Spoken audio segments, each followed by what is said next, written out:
Good morning, Rise and Freedom. I'm Austin Peterson. You're watching and listening to the Wake Up America show at Wake Up America Show. Let's wake up, America. Glad to have you here. How are you feeling today? Yeah, at first I was kind of like, I was getting out of bed. Then I had a delicious cup of Founding Flavors coffee from apforlibertyshop.com. And I started feeling, well, pretty darn good. I mean, most of the time when I wake up in the morning, first thing, it's kind of like this. I'm like, all right, gotta wake up America. Look at her. She looks like she's 19 years old. No, wrong Joe Biden pervy weirdo clip. America is a nation that can be defined in a single word. I was going to put him.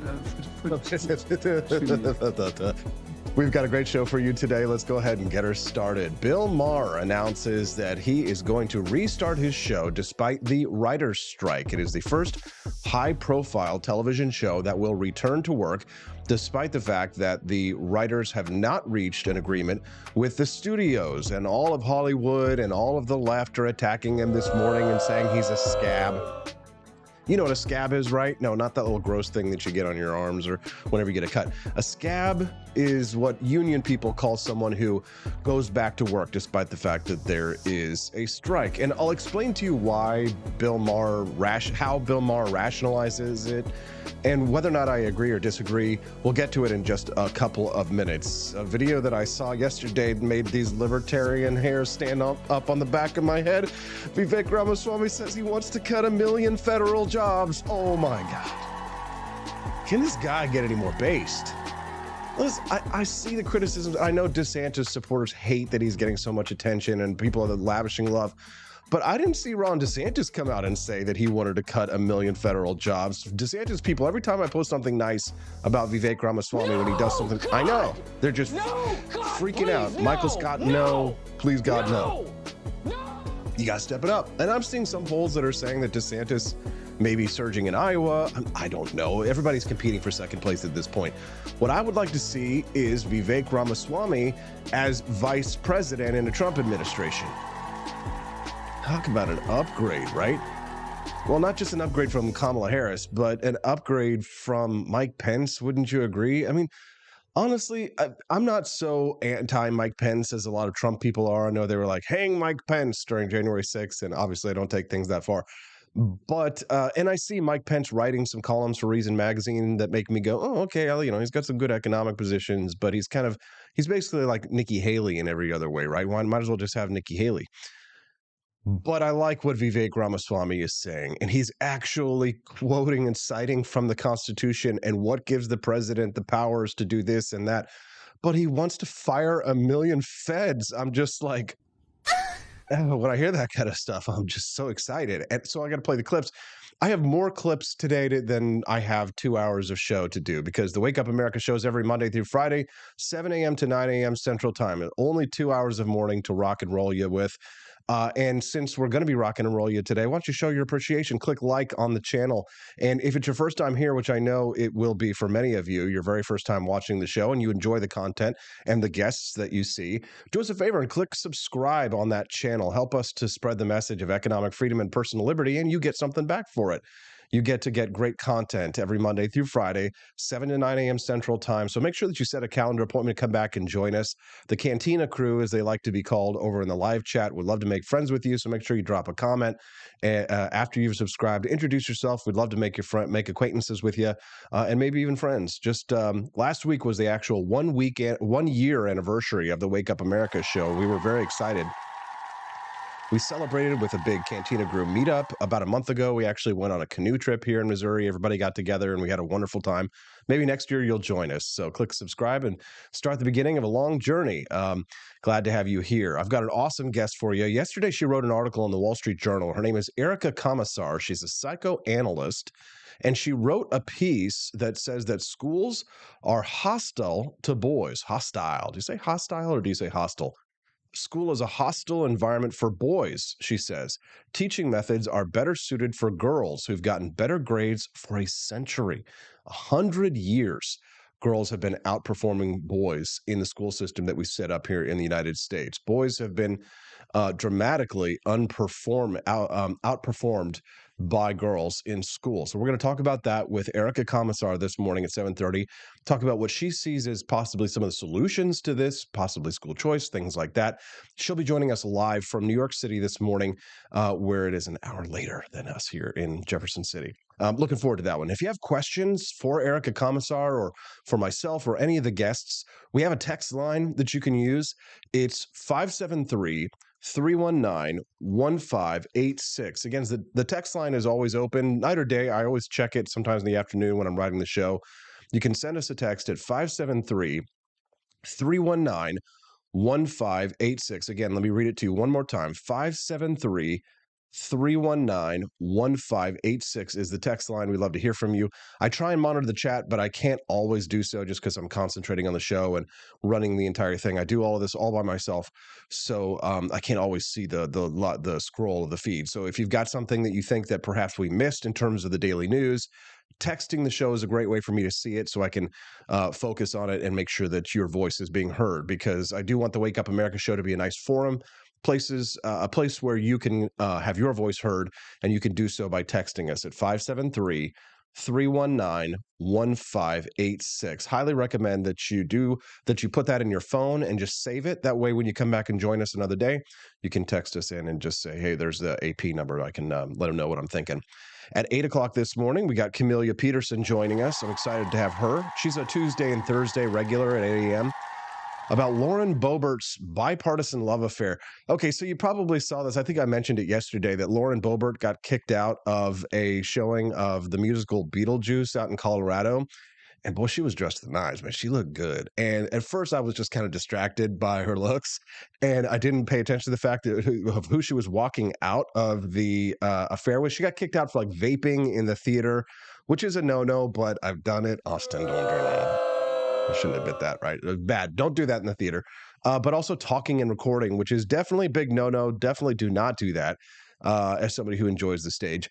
And so she gets kicked out. But the story, I think, is this apparently bipartisan love affair going on. Lauren Boebert, got divorced her husband, and apparently is dating this Democrat bartender. I'm kind of like, what is this? So, of course, I give these kinds of stories to Camelia because I know that they're going to make her blush, because Tuesdays and Thursdays we play the game Make Camelia Blush. So we'll talk about that as well. And I think Camelia will have some things to say about whether or not schools are a hostile environment to boys. Hostile or hostile? Hostile or hostile? I think hostile is where you go and you stay when you're, backpacking across Europe on a budget. But hostile is when you're aggressive, right? Let me know, what do you think? At 8:30 this morning, Daniela Pensack, she's our regular Thursday guest. She's back. We haven't seen her in a couple weeks, but she's going to join us at 8:30 this morning. Did you know the Rich Men North of Richmond guy, Oliver Anthony? He was the guy who made that song, blew up everywhere, and then everybody's kind of like trying to, pull at him, 7 different ways from Sunday to try and get him to support this or support that or whatever, or trying to understand what he means. And the National Review wrote a piece attacking him. Apparently he was supposed to do a show, and he pulled over when he found out how much they were charging for tickets for this show, and he decided to cancel his appearance at the show because they were charging way too much for tickets. And now he's being accused of canceling the show when he was getting paid something like $160,000 for the show, which, if you do the math, at some point you got to charge a certain ticket price in order to be able to afford the talent if you're going to bring people in. Anyways, it's not even really economics. It's kind of basic math. So he's being accused of kind of being a doofus in terms of, economics or math. So, but he disagrees. So Daniela Pensack spent up all night. She's out on the West Coast. It's 2 hours earlier there. Where she's at in Washington State. So she gets her butt up way earlier than all of us, even here in Missouri where I'm at. And she's going to be joining us at 8:30 Central Time this morning. So about an hour, 20 minutes from now, to talk to us about, she's done all this research on the Oliver Anthony situation with the concert. I'm super curious to find out what really happened. She's got the skinny for us. She's going to join us at 8:30 this morning. Let's go ahead and get the show started. Bill Maher is being called a scab for announcing that he is going to restart his show, despite the fact that there's still a writer's strike going on. Here's what he says. Real time is coming back.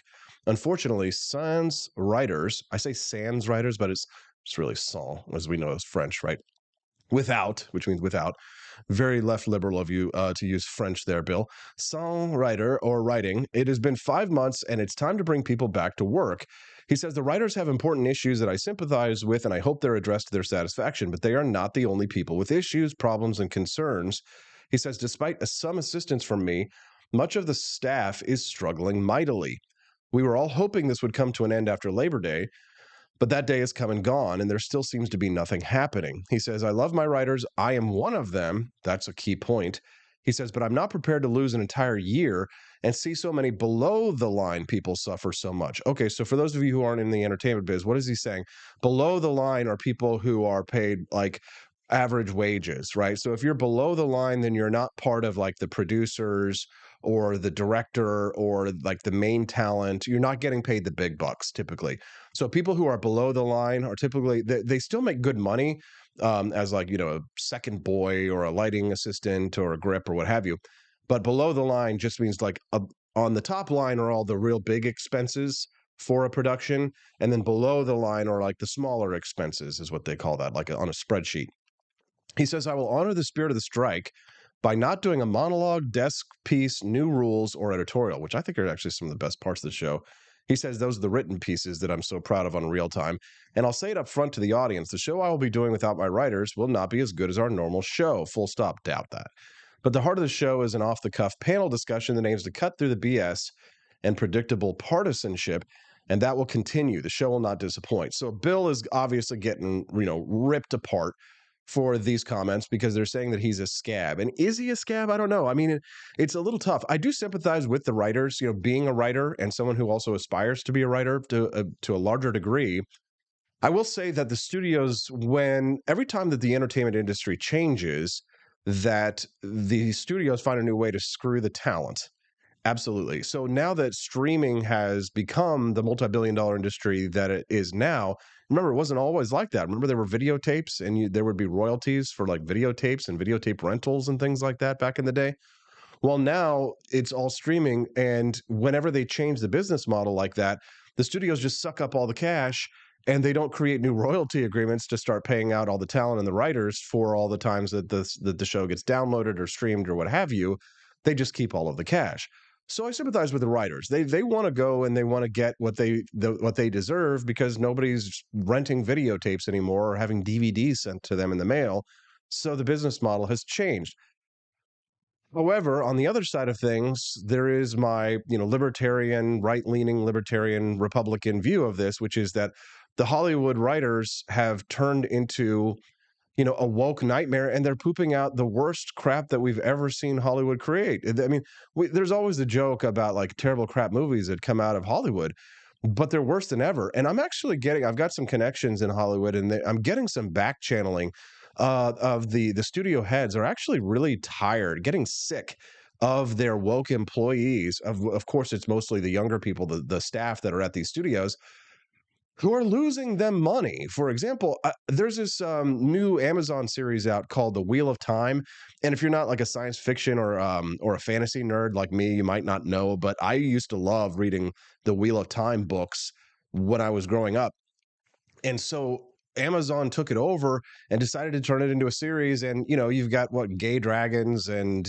black elves and all kinds of crap where it's like, again, it's fine, whatever. It's a fantasy world, but they change the source material the same way that they did with the Lord of the Rings, Rings of what Power series that they did, right? They're doing it obviously to inject their agenda, and it's quite obvious they're doing so. And quite frankly, I get sick and tired of it. That's why I thought the best movie Stephanie and I saw last summer was not the Barbie movie. It was not Oppenheimer.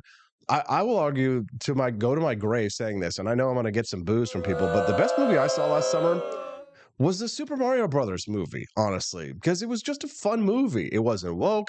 It wasn't capitalist. It wasn't libertarian. It wasn't socialist. It wasn't whatever, Democrat, Republican, whatever.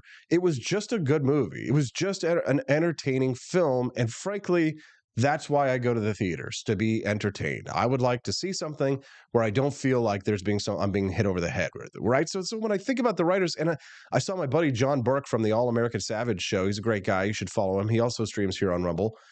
I get so sick and tired of seeing all these things, and I know that the studios are losing money with these woke films because people like you and I aren't going to see them. I didn't watch Wheel of Time. I'm not going to watch Amazon Rings of Power. I'm not going to see some Netflix special that took an ancient Norwegian hero that was a Viking hero and they made him a black woman. I'll kid you not. It's real. Look it up.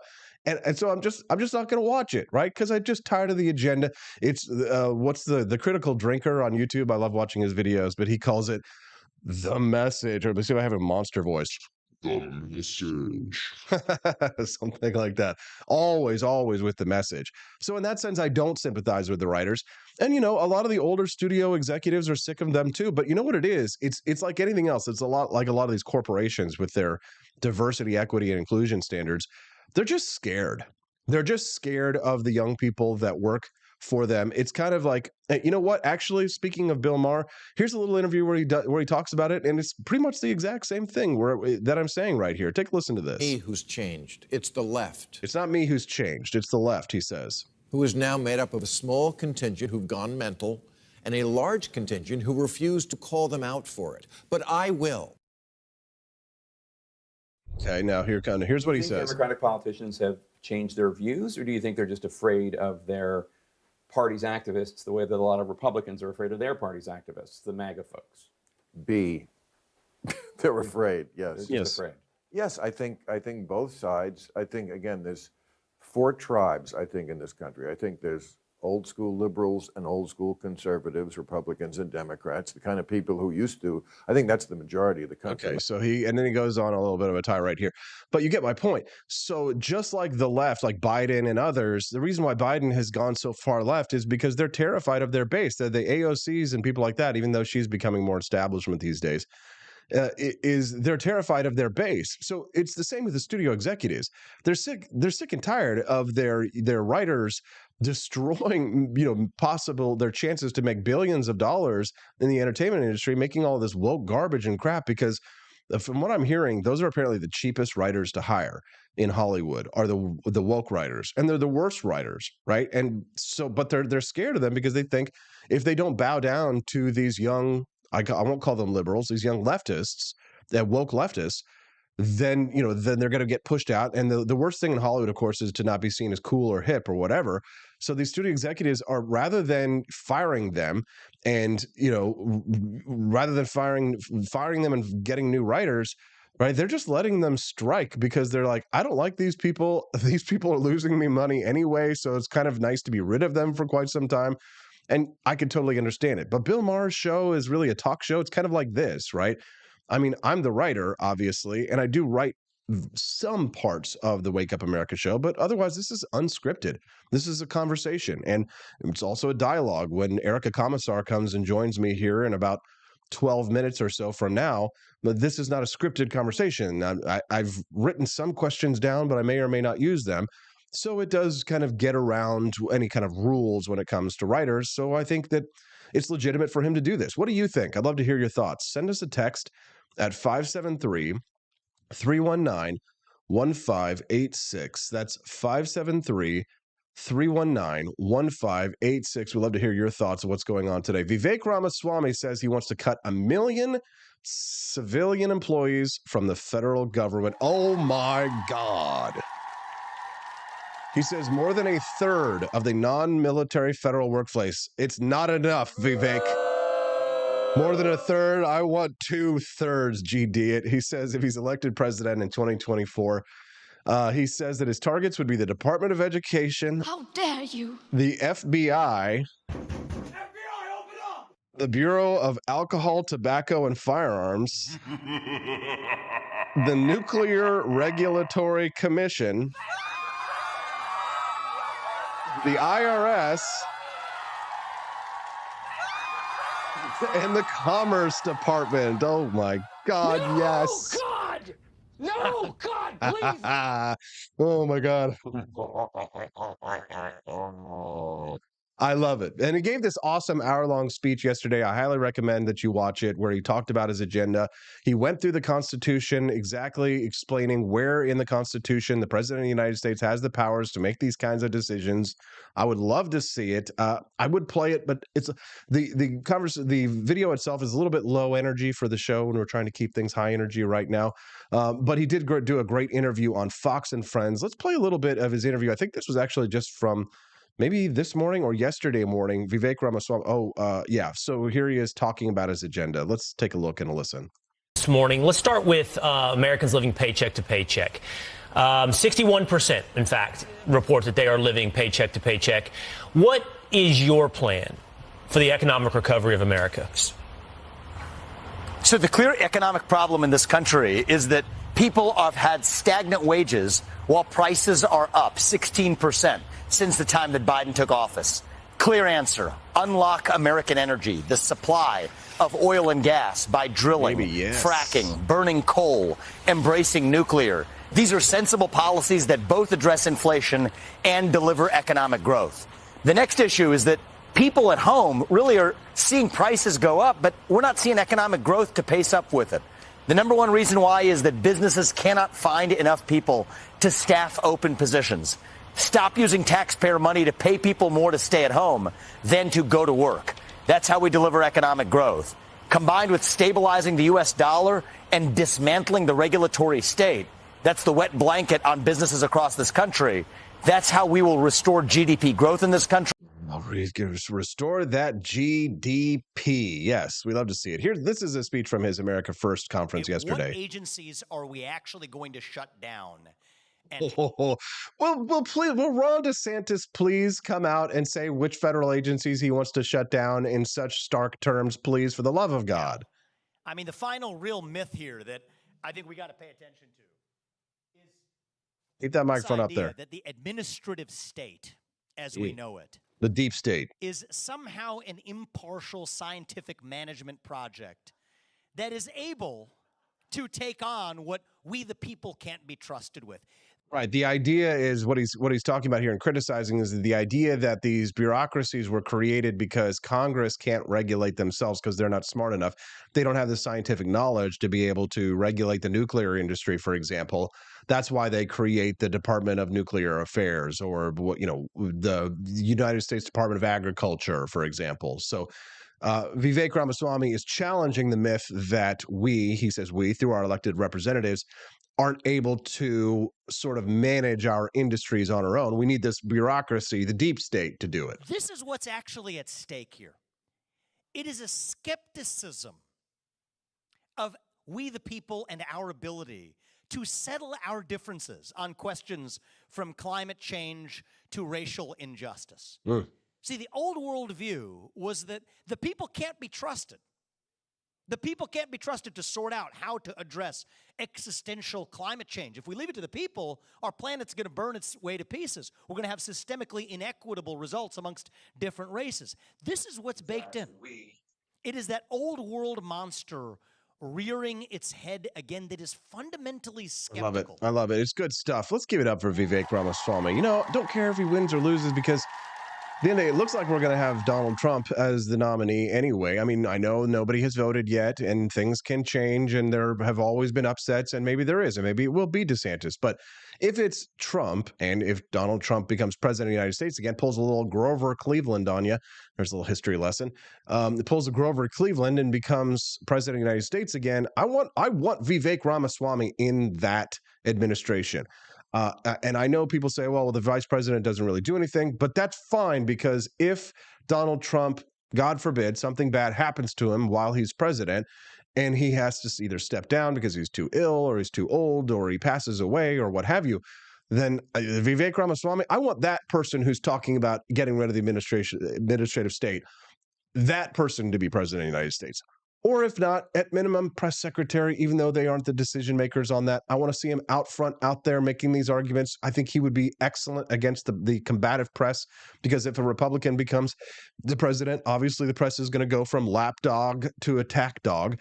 So I'd like to see Vivek Ramaswamy maybe at a cabinet level position. Who knows? But although, at that point, it becomes kind of a hypocrisy, because it's like he's supposed to be taking down the administrative state, not managing the administrative state. But we all know that what happens sometimes is the things that we don't want to see happen. And, the reality is reality. All right, Erica Commissar says that schools are hostile to boys, and girls have been outperforming boys in schools for 100 years. She's a psychoanalyst, and she's going to talk about that when we get back. Don't go away. Click like, subscribe, and drop us a text over there in the chat. We'll be right back on the Wake Up America Show at wakeupAmericaShow.com. Donald Trump and I approve this message.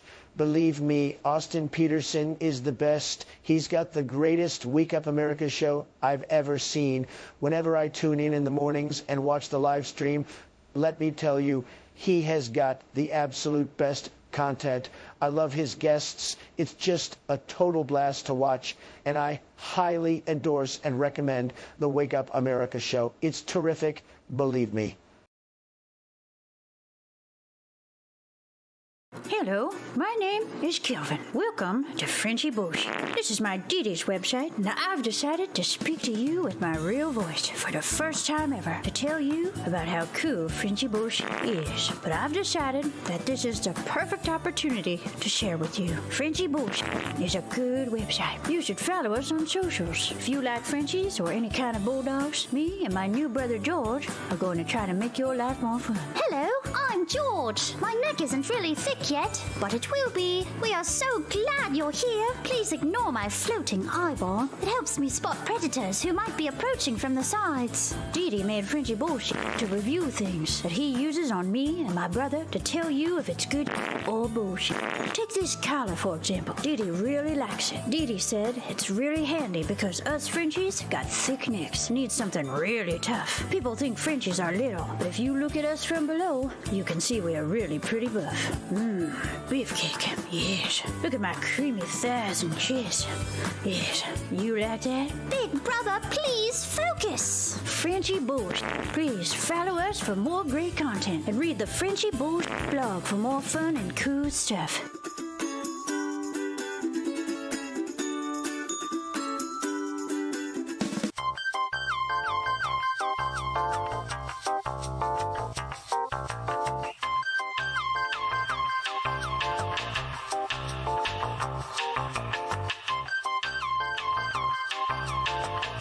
I'm a public defender. I am a public defender. I'm proud to be a public defender. 80% of Americans accused of a crime will get appointed a public defender. Everybody from a speeding ticket to capital murder. For every dollar we spend on public defenders, we spend $3 on prosecutors. Public defenders have to do pretty much everything on their own. Social workers, counselors. Investigating is another piece of it. The average public defender holds 300 cases annually. You never feel like there's enough time. Public defenders have health issues all the time. A lot of people give up and say, I can't do this work anymore. Gideon's Promise trains, mentors, and supports public defenders. There are a lot of people who say that they would not still be public defenders, but for Gideon's Promise. It's fueled me to continue on in this fight. Gideon's Promise has changed the face of public defense. People see us as troublemakers. Good trouble only. We don't make it easy. It should not be easy to take away someone's liberty.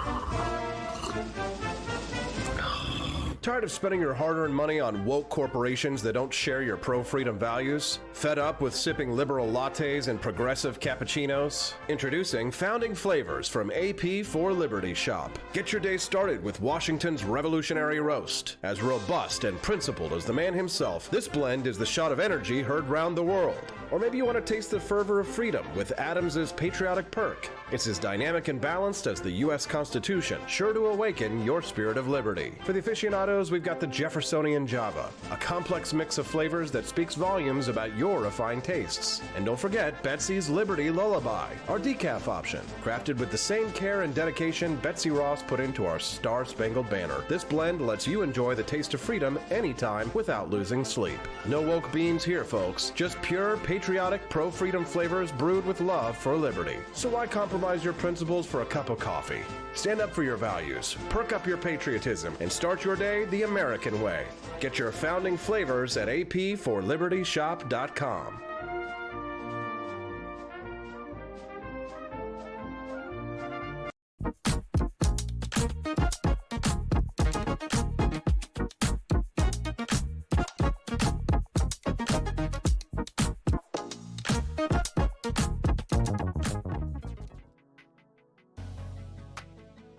Good morning. Rise in freedom. I'm Austin Peterson. You're watching and listening to the Wake Up America show at wakeupAmericaShow.com. I love seeing all those numbers there joining us live today. Have to say thank you. Big thanks to rumble.com for featuring us at the very top of the website today. Of course, that makes a big difference for us. 200 people watching us live right now. That's a big game changer for smaller podcasts like ourselves. So thanks so much for joining us here. And I know for many of you, it's your very first time. So if you enjoy the content that you're watching this morning on the Wake Up America show, do us a favor and click subscribe. So that way you can get updates whenever we go live, which is every Monday through Friday from 7 a.m. to 9 a.m. Central Time. And if you love economic freedom and you love personal liberty and you love America, then this is your show. So click like to help us to spread that message so that we can get out in more people's feeds. We'll be super grateful.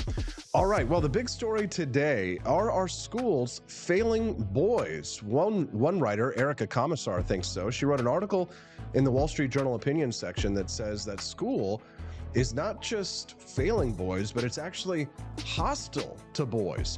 She says that teaching methods are better suited for girls who've gotten better grades for a century. She's a social worker, a psychoanalyst, and an opinion columnist, as well as an author. She's joining us live right now. Good morning, Erica. Thank you for joining us. Good morning. Thank you for having me. So if you wouldn't mind, just kind of lay out your premise here for our listeners.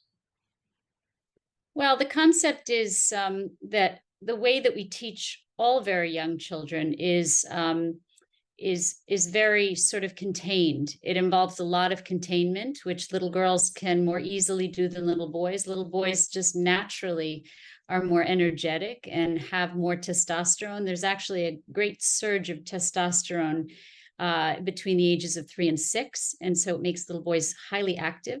And that means they need to run around and get their energy out and basically channel their energy before they can sit down and learn, and can only really learn for small amounts of time. And then they need to release the energy again. And so if you look at boys' schools that just teach boys, they understand this. They have 3 to 4 recess periods a day, and they don't make kids sit quietly in circle time or behind desks for long periods of time. However, in co-ed schools, they're really catering to girls who can sit quietly for long periods of time. And actually, we're pushing it back now. So at an earlier and earlier age, we're expecting very little boys in preschool, 3 to 5, to be able to sit quietly. And what's happening is they're becoming problems in the classroom, and they're being overdiagnosed and misdiagnosed as having attentional issues, when it's really just they're being boys. Makes a lot of sense, Erica. In the second paragraph of your piece here in the Wall Street Journal, I wonder if you weren't trying to sort of lace a sense of irony into this paragraph, because here's what you wrote. In 2014, an American Psychological Association journal published a study that found girls and women from elementary to graduate school receive higher grades than males in every subject. Okay. And then you say the APA looked at research spanning 30 countries and nearly a century. The study reveals that recent claims of a boy crisis, with boys lagging behind girls in school achievement, are not accurate. And in their press release, they said because girls' grades have been consistently higher than boys across several decades, with no significant changes in recent years. So on one hand, the APA is saying, yes, boys are falling behind girls, but there's no crisis because it's always been this way? Well, the APA is a very political organization. And so they're very concerned about seeming, you know, seeming trendy and woke, and I think that's a thing. And Yeah. so they'll say one thing and take it back. And so what I will say is that you know, girls tend to do better academically than boys, but what we're seeing today is really amplified and is not just the same old same that we've seen for 100 years. And there's some evidence to that, which is boys are being overly diagnosed with ADHD more than girls at a very, very early age, which is why I wrote my first book, Being There, Why Prioritizing Motherhood in the First 3 Years Matters, because I was seeing this uptick in mental health diagnosis in very young children, and I was concerned about it. So that's a new thing. The other new thing is that 60% of college students in undergrad are girls. That's a new thing. So, so no, it isn't the same old, same old. But I think they're trying to be politically correct. What's fascinating is that the left does seem to be obsessed with this concept of equity, except in this case, in which case it's totally fine when there's an inequity when it comes to male-female ratios in our education process. For our listeners who are just tuning in right now, we're grateful to have you here. I'm speaking to Erica Commissar. She wrote a piece in the Wall Street Journal titled "School is a Hostile Environment for Boys." And we're talking about some of these sociological phenomenon that we're dealing with and why schools may be hostile to boys. Now, one of the things that you write in here is not just in regards to academia, but how this translates into the real world and affects relationships between men and women, specifically our marriages, Erica. You write here that the opening of opportunity to women has created a new disparity. Women account for some 60% of college freshmen, but you sort of extrapolate from there, Erica. And this is we're if you thought we were politically incorrect first, we're about to get even more politically incorrect, because my wife and I had a conversation about this. Women marry up, you say. Since women tend to marry up, the consequence of this sex ratio imbalance is that educated women have a harder time finding suitable mates. Would you mind explaining that in more detail? Well, women marry at their educational level or up. Men tend to marry at their educational level or down.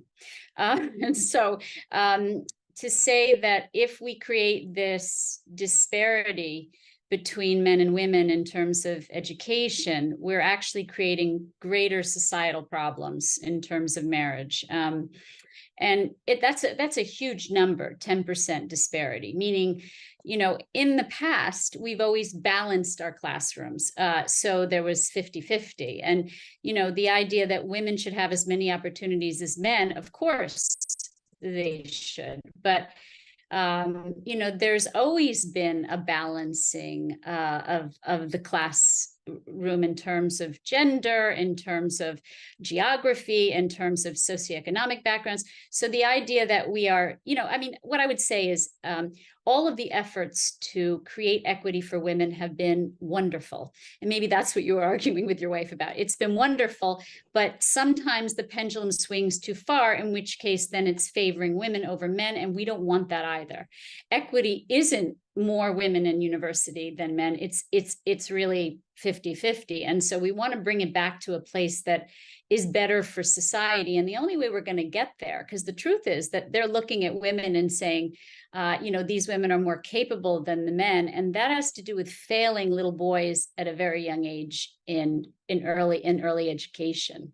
Yeah, I don't consider myself to be an egalitarian to any degree. I very much believe in people making individual choices, and that, you know, that if there are inequities, that many of them exist for a reason. Like there's a reason why more women decide to go into certain types of professions, or that more women may be attracted to academia, and that we should just, que sera, sera, whatever will be, will be. And if more women decide to go into, secondary education and go to university, that's fine. If more of them decide to do that, and men decide to go to trade schools and things like that, they should be encouraged. But I always have problems with the central planners who are always trying to say there needs to be equity in this. This should be 50-50 or that, or maybe it should be something like 80-20 if people naturally desire that. But unfortunately, we live in an age where bureaucracies and the American Psychological Association with their political agendas step in and try and tip the scales one way or another.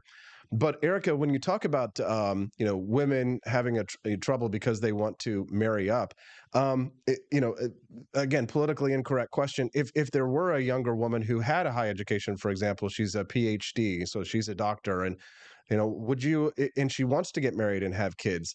But the number of men who have PhDs these days, smaller and smaller. Would you encourage her? Would you tell her to lower her standards, maybe date down? I think that's kind of a harder thing to change in society than helping boys to compete. We at some point we were trying to help girls to compete, right? We were trying to encourage. Now we need to help boys to compete. So, I'm not greatly in favor of things like quotas or affirmative action. That's not what I'm talking about. I'm talking about really empowering little boys at a young age so they can learn to the same ability as little girls. And so that's a different kind of argument, which but you can see kind of the challenge there. Why are we? Well, we're having this discussion because, I mean, you're right. It would be very difficult to ask women to change their standards for who they would want in a partner. But I think it also it's if not equally, it's maybe just a little bit less difficult to ask men to get something higher in a degree than a PhD, right? Like I saw recently an article in the New York Post that mentioned this phenomenon. They were saying that women are blaming men for there not being enough dateable men because so many women have these higher degrees.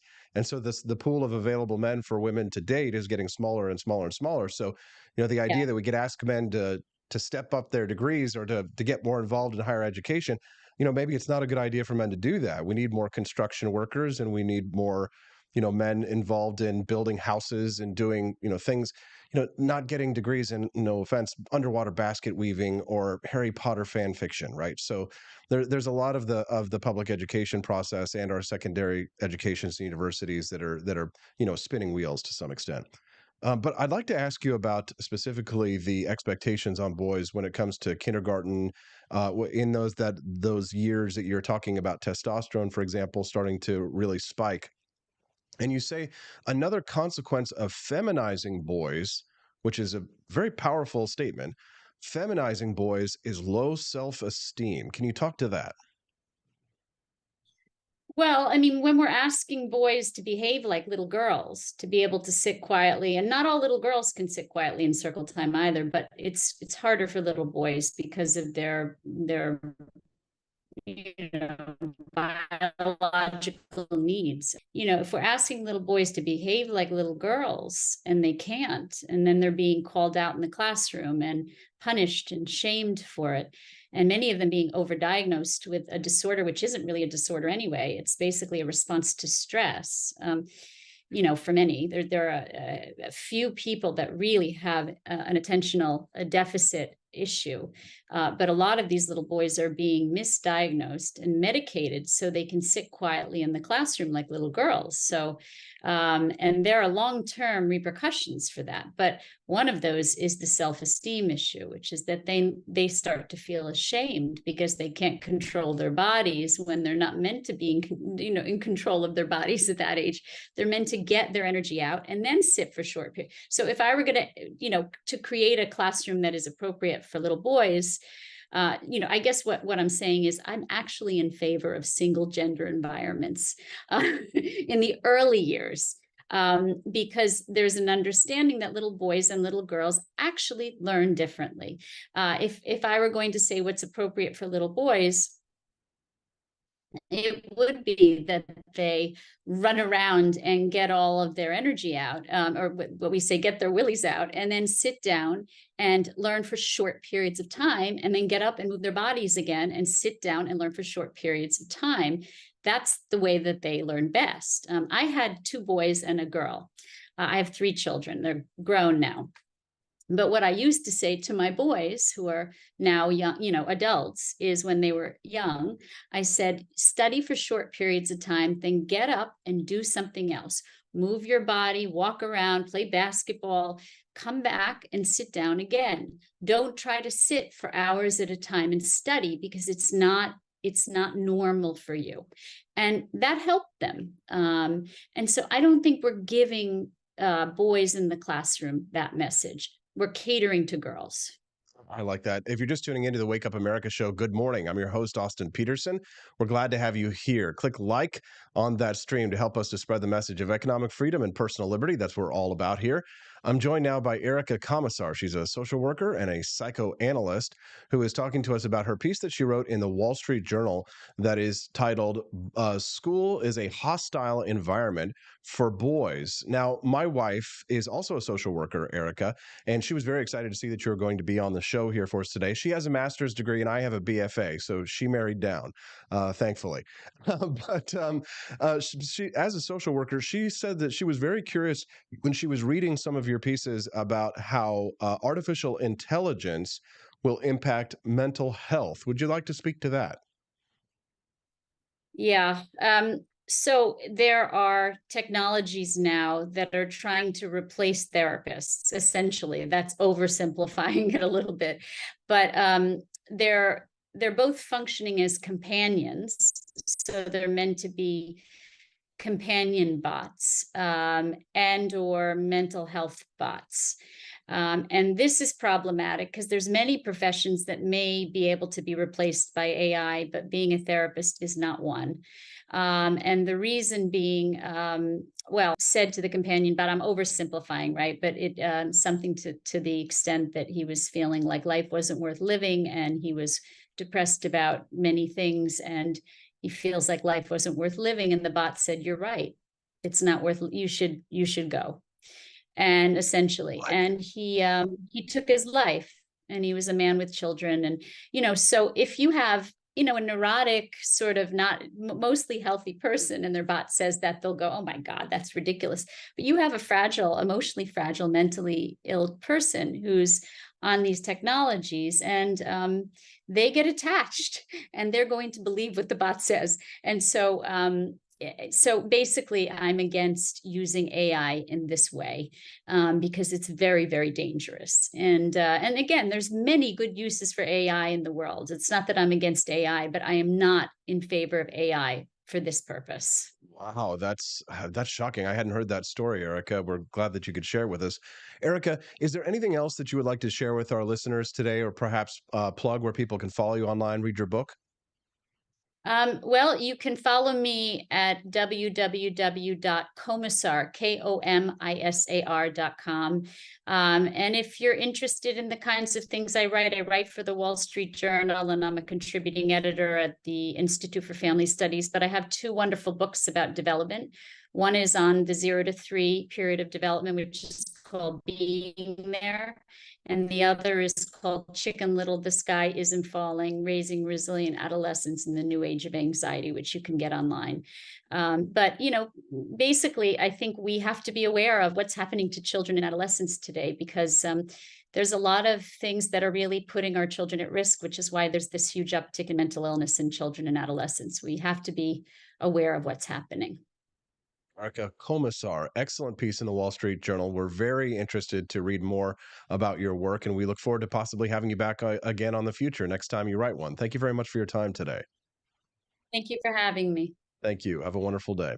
What did you think of Erica Commissar? Send us a text at 573-319-1586. That's 573-319-1586. All right, we got lots more great show to go. Camelia Peterson, she's going to respond to that, and she's got a lot more to say about it, but I'm also going to ask her about Lauren Boebert getting kicked out of the Beetlejuice musical the other day, and she's dating a Democrat. So a little gossipy stuff. And then Daniela Pensack to talk about Oliver Anthony, who canceled the show because they were charging too much for tickets. We can talk more when we get back on the Wake Up America Show at wakeupAmericaShow.com. We have to force behaviors, and at BlackRock, we are forcing behaviors. Mao ordered his citizens to throw off the 4 olds. Old thinking, old culture, old customs, and old habits. So, your whole life went in the garbage overnight, no biggie. And those who resisted were attacked by an army of purifiers called the Red Guard, who went around the country putting dunce caps on people. Yeah, who didn't take to being a new kind of mortal being. If you don't force behaviors, whether it's gender or race or just any way you want to say the composition of your team, you're going to be impacted. Well, things haven't been so sweet for Ben & Jerry's after the company posted an anti-American tweet, a few of them, on the 4th of July. The ice cream makers declared the United States was founded on stolen indigenous land. Well, someone should tell Target that, because they're now selling swimsuits with tuckums in the women's section of the store. And they even have a line just for kids. Yeah, we're going to reach out to Ben & Jerry's and ask them how they can live with themselves as they operate a multi-billion-dollar company on stolen land while declaring other people give up their so-called stolen land. This is the child section. This is literally the kids section. I'm next to a literal onesie that says whatever the hell that means. We have "Glad You Came Out" and "I'm so happy that you're queer" in the kids section. Are you kidding me? I'm sorry, but pride and toddler don't belong in the same sentence. Good news! Starbucks will offer its workers reimbursement of travel expenses related to accessing abortion and gender-affirming procedures. Kyle Rittenhouse was seen wearing a Black Rifle Coffee Company shirt, and they wanted to distance themselves from that individual. Key employees at the company also were donating to Democrats. Hafer doubled down on throwing many in his base under the bus, describing them as racist and a repugnant group of people.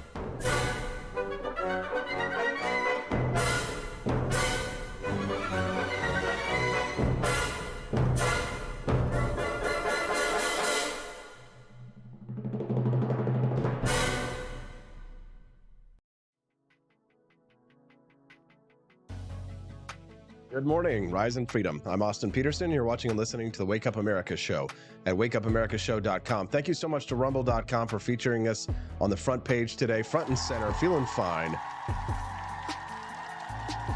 Drop us a line. Send us a text at 573-319-1586. Again, you can text the show at 573-319-1586. Did you enjoy my coffee commercial there?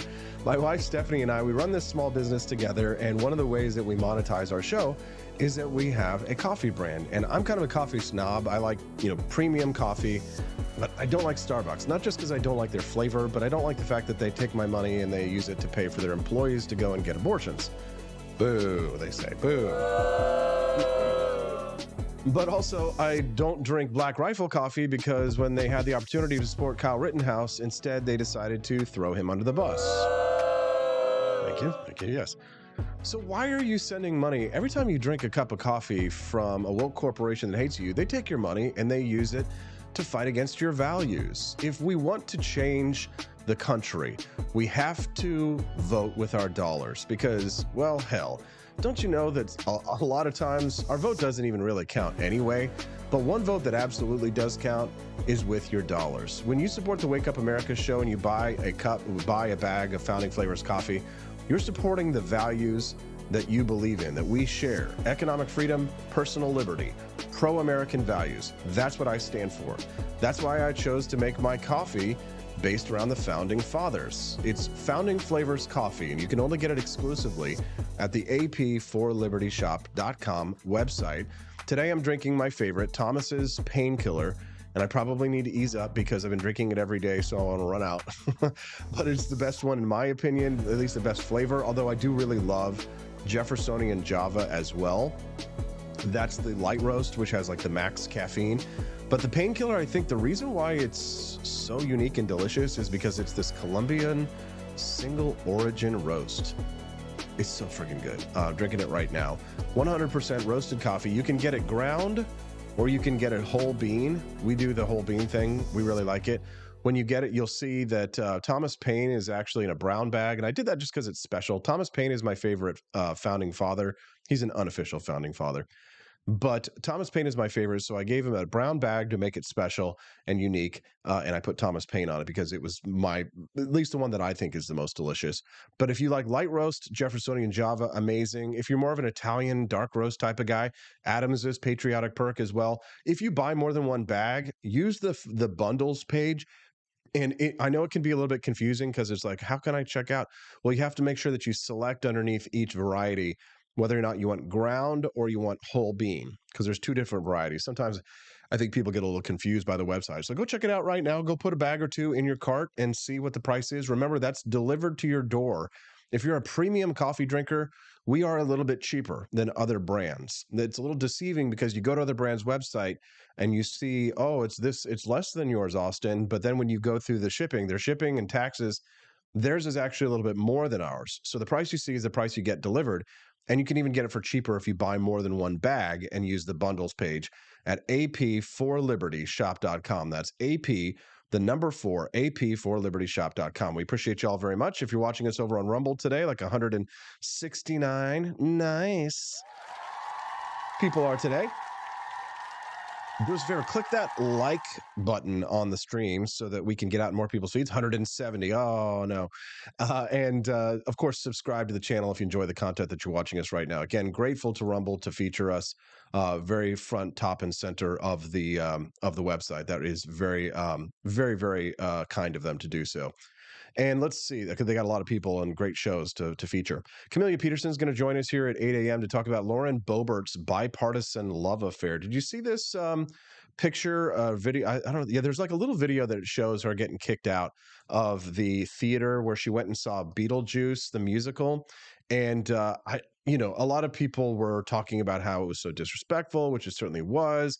I was just kind of distracted by, well, I'm a man, okay? And I can't help that I'm a man, so I just got to be a man and just accept my manliness.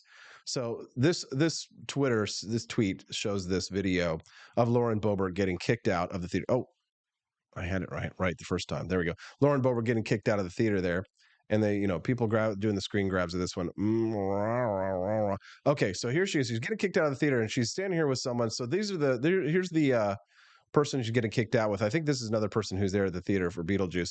And then there's this mystery man right here. We're going to venture into gossip territory because, it's a morning talk show, okay? So think of it as like Regis and Kathy Lee, but libertarian, right? So here's this gentleman right here, and here's Lauren Boebert. Let me see if I can get the pause at that's the right moment. I think it's the right moment right there. That's that moment. And I'm not trying to be a sicko or anything like that because I'm just a normal red-blooded American man. And I was a little offended when I posted this and I said, because the left is attacking her for getting kicked out and being a nuisance and a disturbance.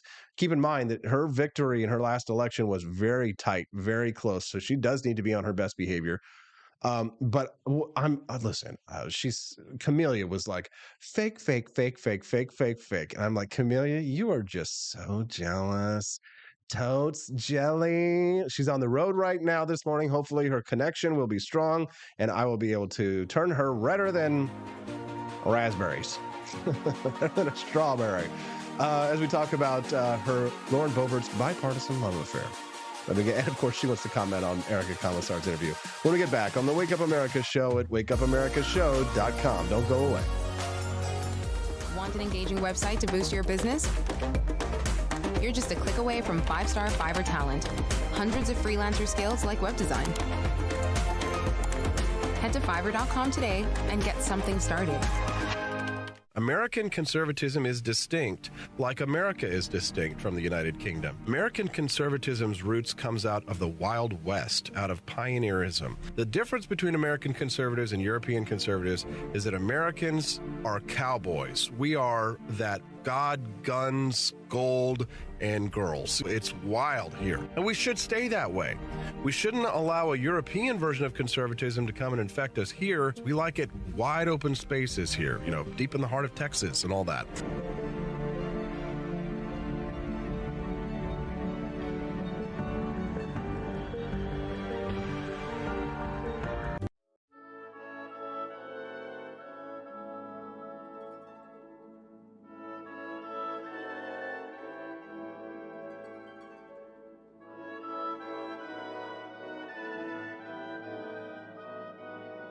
Hey there, it's your favorite Vice President Joe Biden. I wanted to talk to you today about the Wake Up America show, the best source for all your political news and commentary. But before I get started, let me just make sure I have all my notes in order. Okay, where was I? All right, the Wake Up America show. It's a great way to stay informed and make your voice heard. Boy, what was I saying again? Oh, right. The Wake Up America show. It's important that we all stay engaged and knowledgeable about what's going on in our country and, the thing. But hold on, where was I going with all this? Oh, yeah. The Wake Up America show. It's a fantastic resource. And if you really want to make a difference, man, you can sign up to be a monthly donor at wakeupamerica.show.com/support. Now, where was I? Oh, that's right, the Wake Up America show. So if you want to stay woke and support a great cause, head on over to wakeupamerica.show.com/support and sign up to be a monthly donor today. And if you're feeling generous, you can even give a donation in my name. Thanks for listening, and keep on keeping on, America. Come on, man.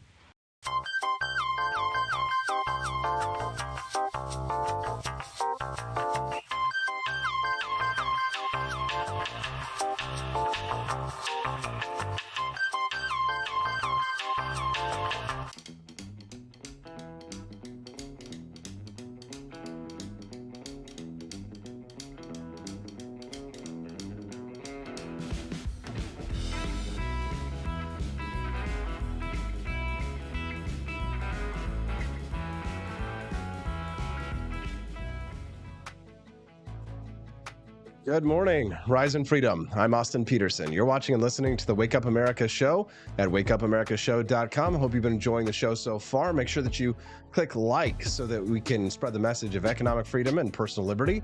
If it's your first time watching the show, and I know that with these kinds of numbers, it's definitely for a lot of you the first time that you've seen us, and you're saying to yourself, you know what, this is good content. And if you're not going to be able to stick around for the entirety of the rest of the show, and you're saying to yourself, well, I definitely would like to hear it again, I'd like to come back, the best way to do that, make sure that you can find us again, is to click the subscribe button on the channel that you're watching right now. I'm AP for Liberty everywhere on the internet, including here at Rumble. So it's always rumble.com/AP for Liberty or twitter.com/AP for Liberty. Facebook, same thing. AP for Liberty, right? That's what they call me, AP.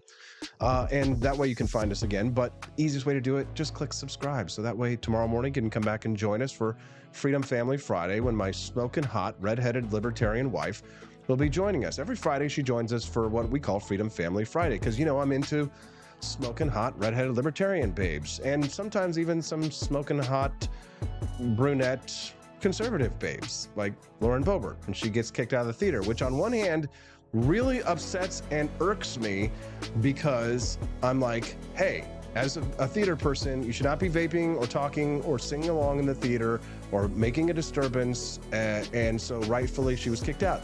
But then on the other hand, she looked really good in that dress. And I am a straight white male.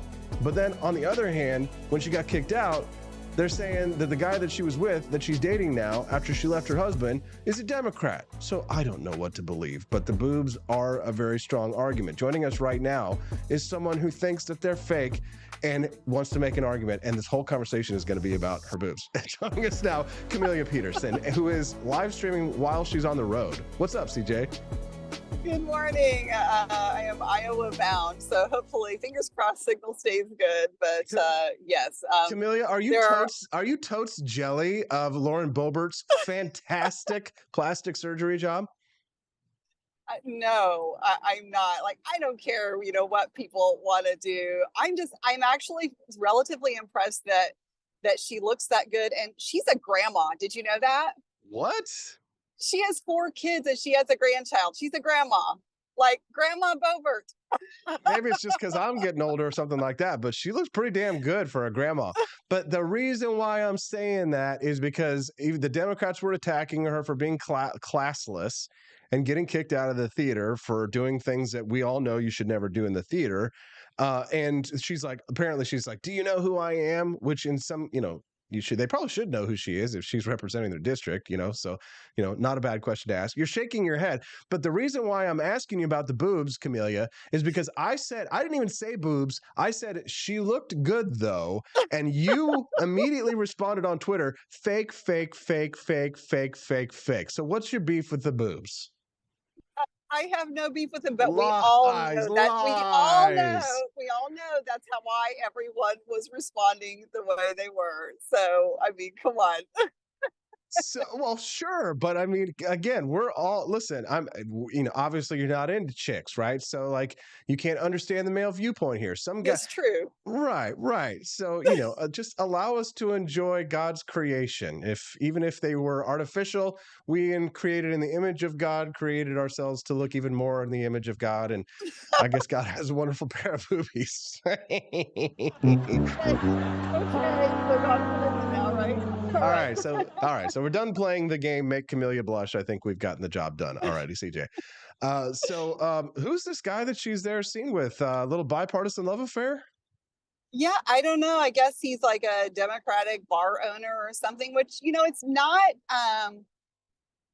it's not unheard of. I mean, you think of James Carville and Mary Madeline. I guess some people can make it work. I think it's challenging and pretty difficult to do, but clearly, she's not necessarily settling down at the moment. She seems to be kind of sowing her wild oats post divorce. So I don't see, and I've known nothing about Lauren Boebert's divorce or anything like that, but I did see a picture of her and her ex husband, and nice looking guy and really tall. But really, Camellia might be getting ready to make her move. Yeah, he did have the height going on for him at least.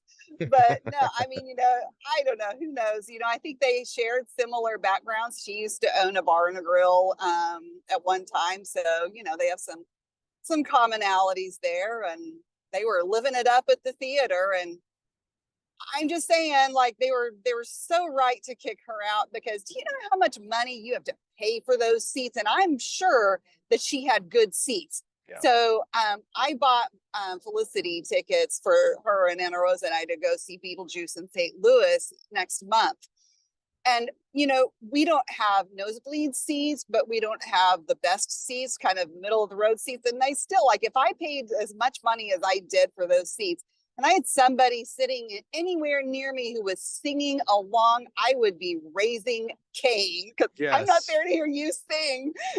Exactly. Like, shut the hell up. I completely agree. So, yeah, they were right to kick her out.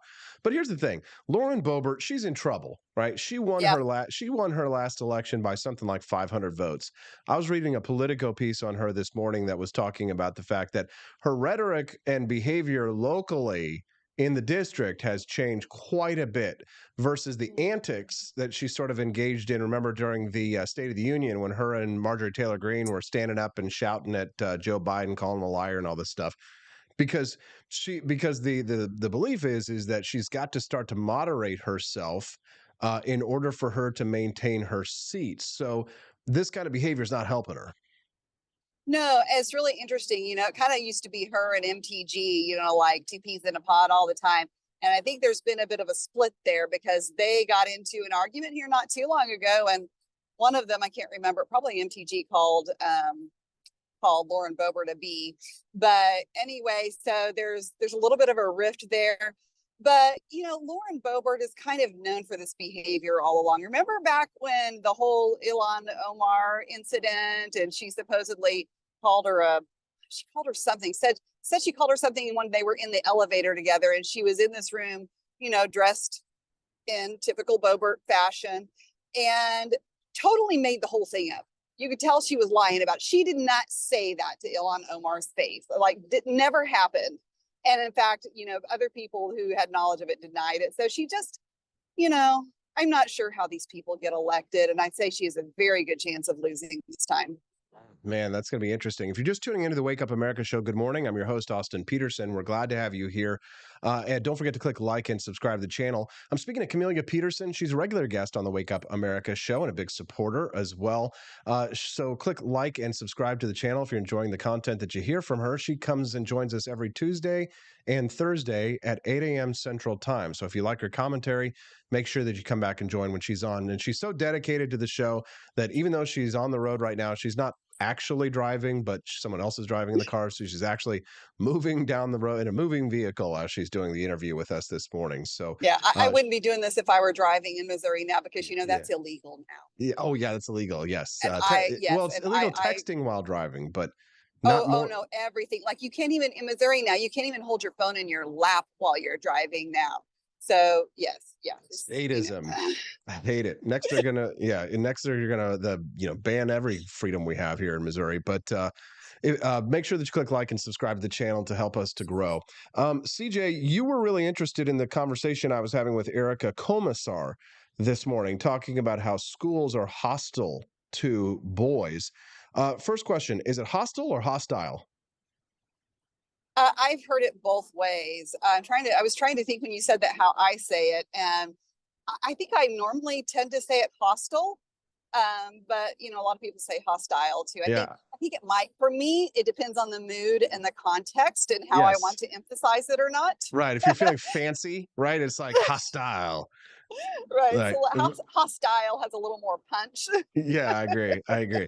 But the real question, of course, is I think she got a little uncomfortable when I was asking her about the implications of women who desire marriages who are getting more higher advanced degrees than men are in trouble because women prefer to date up. But she got very uncomfortable when I suggested that if a highly educated woman would like to date a man, that perhaps they should consider lowering their standards. She's like, I think that might be a bit too much to ask. Is that too much to ask, Camelia? If you'd like to get married, that you might date a man who has like a lesser degree or perhaps no degree at all. Is that too much to ask? Well, I think we need to let people be individuals, but I also think that it all depends on what you're looking for. And yeah, if it's really important to you that you get married, that's something you really want to do, and you want to be able to have children, because if you want to be able to your timeline, and I think you have to adjust your expectations accordingly to your goals. Now, if you don't have some of those things that you have those deadlines on, then I think you can be more selective, and you don't have to settle, so to speak. Well, right. But see, here's the thing. So what she was saying, and I didn't want to challenge her on it because it wasn't the main topic, but what she was saying is that what we need to do is we need to get more boys into higher education and help them to get more advanced degrees to some extent. I'm kind of like, I don't think that that's necessarily the answer. I don't think that's the answer at all, but that's going to create a problem, because if women really are looking for men to quote unquote date up, that's not going to happen either. Right. And I agree with you. I don't think that that is the answer as far as men getting more education, for a lot of different reasons, and not necessarily just because of the whole dating up thing or marrying up. I also think that we are moving away from this 4-year degree model of higher education. There's so many fields where you don't need that now, and that's a good thing. I mean, we do not need to be locked into that. And so using that as a criteria, I think I don't think that's going to be so applicable anymore. And I think it has a lot more to do with experience, maybe intelligence. I think I would be interested to see if there's data on not so much education level as intelligence level, because I suspect that it would probably have far more to do with that. Can I ask you a very serious, very personal question, Camelia? Sure, why not? It's a little dark, but if you were to pass away today, what would you say would be your greatest legacy? What is it that you think that you will have left behind that will have been your best legacy? I mean, I would hope it would be my children. I think most parents would say that. Thank you. I didn't know that was going to be the answer to that, and so I kind of just took a stab in the dark. But isn't it? It's okay for a woman to have her greatest legacy be children. Right? Isn't that Absolutely. okay? I mean, you strive for more. You're now you're like a fully fledged politico. You're on the road doing all this political stuff.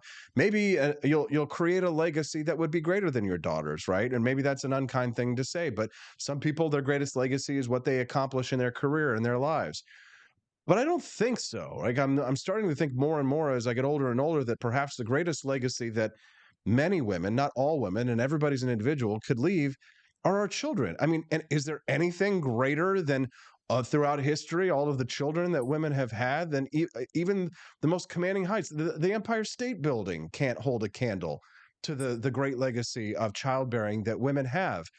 I feel like that very much is denigrated and pushed to the side in this push to get women into higher education and to get them in these careers, women in the workplace, competing in sports and all these things, when the reality is the greatest legacy that most women will leave behind is their children. Am I wrong?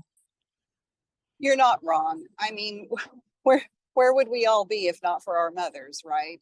And we know she talked about your guest talked a little bit about how important it is. I think it was her that was talking about how important it is, especially in the first few years of life, that you have that increased parental involvement, especially mothers. And they say so many things in your character and your personality are set by the time you're 3. And so that's, I think, illustrates how important it is for mothers to be so present as much as they can. I mean, and fathers too, for that matter, but I think especially mothers in those younger years. So yeah, for sure. This, and when you talk about a legacy, we all want our children to be better than we are. We want to teach them. I saw a saying the other day, it says that teach your children early what you learned late. And boy, that has rung true for me so much, because there is so much that I'm still learning. And there are so many ways, even in the last, 5-6 years, so many things I have changed about my own approach to life. And I see that in the things that I teach my daughters now, even in the last few years, that I would say have made a big difference just, in our family. And so, what we pour into them is that's what we put out into the world. And, beyond that, I think that if we can, bring a little light and we can bring a little joy and maybe a little bit of our wisdom to everyone that's around us, what more can we ask for? I love it. I mean, I can ask for a lot, but I think that, at some point, Camelia, I'm willing to settle, right? Because I realize that like Yes. you have to have realistic expectations in these worlds. Sure. And we always want to chase our dreams, and we want to encourage people to chase their dreams. And my father never discouraged me, despite the fact that he is like the most manly man of all.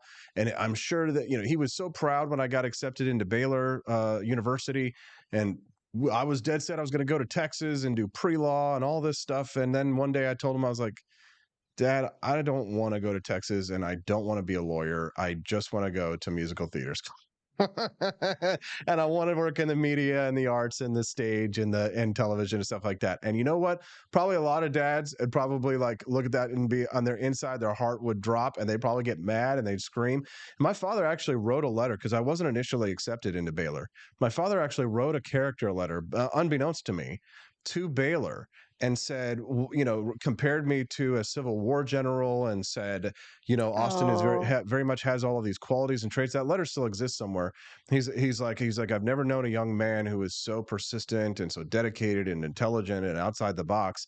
And it was after that character letter that he wrote, I actually the week after I got my rejection letter, like 2 weeks later, I got an acceptance letter from Baylor, and I was shocked because I didn't do anything. I thought to change the outcome. I thought, okay, I'm not accepted to Baylor for whatever reason.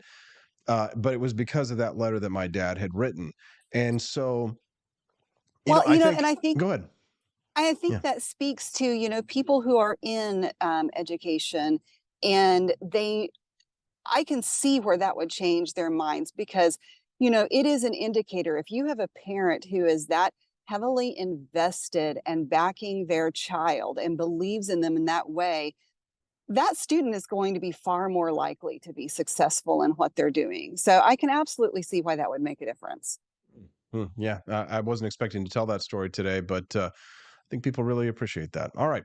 JJ 4884 says you're starting to sound like Andrew Klavan, AP. I don't really know much about Andrew Klavan, so. Oh, I haven't heard that name in a long time. Yeah, I think he writes for the Daily Wire, but the old Hollywood guy turned conservative. I'm not entirely sure. Yeah. Anyways, Camelia, anything else you think that our listeners should know today before we let you go? Well, just kind of touching back on what she was talking about with education, because that's my thing, and I was really excited to see her talking about this need to address education for boys differently, because that has been a topic of conversation, for longer maybe than a lot of people think, and we know that boys learn differently, and it's just everything she said was right, and I think this just speaks to the need for us to be able to educate children according to their needs and as individuals, rather than in the kind of the collectivist, system that we have right now. And I just remember, I tutored grammar and writing for a bunch of homeschool kids, which, that's like herding cats for several years. And I had 2 or 3 years where my classes the majority were boys. And these are like, this must be God's way of teaching me to deal with boys. But, we did things like she talked about. We were kinesthetic. We got up and we did games and we did physical activity, incorporated all those things into it. And those boys were moving all the time, but they were always paying attention. They were getting the information, and we do tend to look at students right now and say, oh, they're not sitting still. They're not, being perfectly lined. We have taught, oh my gosh, I posted this yesterday on Twitter. We are so invested as a society in teaching people to conform. And that is terrible. And you see that nowhere more than you do in our education system. And especially for boys. And so anyway, it's time for change. It's time to innovate in our education process. Yeah, I liked what she said when she talked about separating boys and girls in school when they're young. That's actually a pretty good idea, to be honest. Camelia Peterson, every Tuesday and Thursday here on the Wake Up America show at 8 a.m. Central Time. Let's give it up for CJ. Thanks for coming on the show today, even though you're on the road. Camelia, we look forward to seeing you next Tuesday. All right, everybody, have a great day. You too. Safe travels. Bye-bye. It's good to be back in the People's House, where House Republicans are ready to continue delivering on our promises to the American people.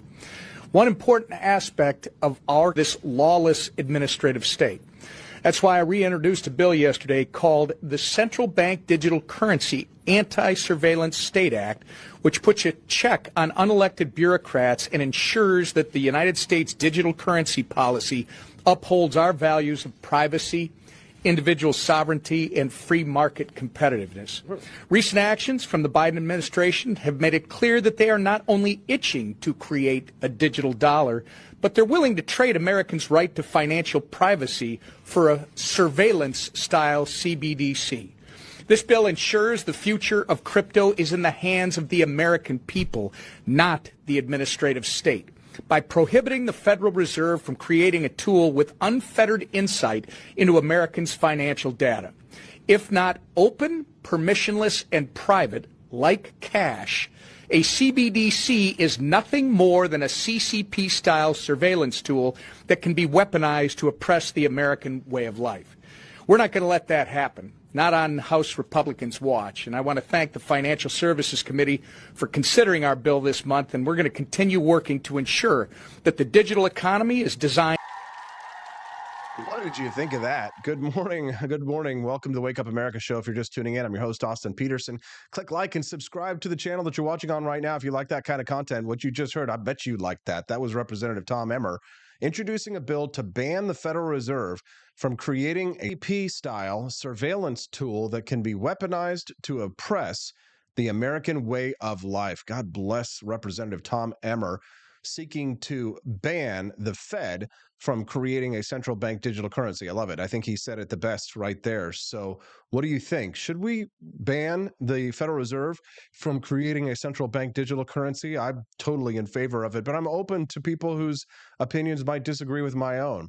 You can always have your voice heard on the Wake Up America show and read out onto the air by sending us in a text at 573-319-1586. That's 573-319-1586. Especially if you think that there are stories perhaps that I'm missing, if you think there, or if there's breaking news, So you want to keep me start producing. And then of course, if anything goes wrong, it's completely my fault. And if I'm not seeing something, it's also my fault. But you can help me out being a big part of the show by stepping in and sending us a text and letting us know, hey, Austin, this is happening. I'd love to hear your thoughts on it, or you probably need to pay attention to this. It's like, if planes hit the towers, for example, I need to know. So you can text us at 573-319-1586 and let us know what's going on in the world, what's going on in your head.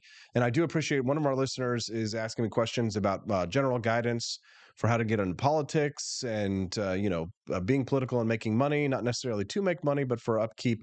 And they said so they don't have to rely on daddy's money to do it all myself. Well, it would be nice to have daddy's money. And he's also sending me Andrew Klavan's YouTube account there. So I'll check out Andrew Klavan a little bit later. I've seen some of his videos, I think, from like PragerU that are pretty good. So again, you can text us in and let us know what you think of what's going on in the world. If you'd like me to keep your identity secret when you text us and just say, hey, Austin, please read this anonymously, happy to do that. If you text us at 573-319-1586. It's nice to see Sign of Jonah, Joni Rankin, Robbie Thurman, Cheeky Mare, Studio 314, Grixis, Kermode Bear, Rare Camellia, Brindle Bear as well. We got a couple of bears in the chat. JM Cassidy is here with us as well. Nice to see you. John Knox, Tolly Owens, JJ4884 is here with us, as well as Blutreich, yeah, super. Rumble has featured us on the front page today. We're trying to make it big. We want to create like a libertarian version of the Daily Wire, right? So that we've got great Liberty media that's being produced live all day, like a Liberty TV network. And we've already started production on our very first full-length documentary, which is called Bleed American, The Battle of Athens, that we are hoping to have out before the election next year, because it's all about election interference and voter fraud and all of that stuff. So we're going to talk about that. We'll have that released before the election next year. We're very excited about that. And we'd like to eventually start producing libertarian films, some actual good Liberty content. I've got my very first film script completed, and I'm hopefully going to be able to find somebody to get. So again, make sure that you subscribe. We'd love to have your subscription so you can come back and join us. Every Monday through Friday, the Wake Up America show is streaming live from 7 to 9 a.m. Central Time. So 7 to 9 a.m. Central Time, the Wake Up America show is live. So we'd love to have you come back and join us. Tomorrow is Freedom Family Friday. So definitely come back and see my lovely wife, Stephanie Peterson, who joins us on Freedom Family Fridays. The Wake Up America show has got lots of great regular guests, and one of them who's going to be joining us next, Daniela Pensack. This is her regular time spot. Oliver Anthony, the Rich Men North of Richmond star, apparently canceled the show because he said they were charging too much for tickets. Well, how much was he getting paid to do that show? Danielle will explain when we get back on the Wake Up America show at wakeupAmericaShow.com. Good morning to the Cantina crew. This is Elon Musk, the CEO of Twitter. And I just want to say thank you for watching the Wake Up America show. I've decided that Austin Peterson will be the new CEO of Twitter.com, effective immediately. First thing to do, though, is I've got to go and blast off into space.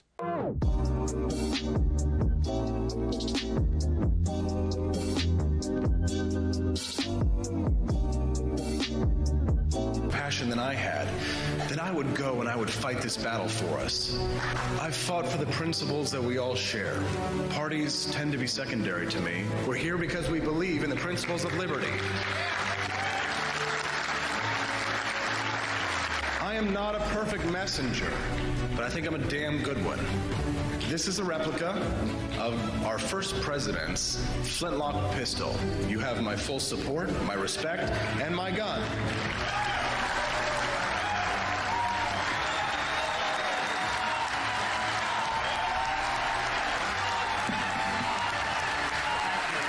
I think that at the heart of my philosophy is much more libertarianism than well, that's the fashionable word these days, I guess. A conservative is no longer just that. He's a libertarian and always has been.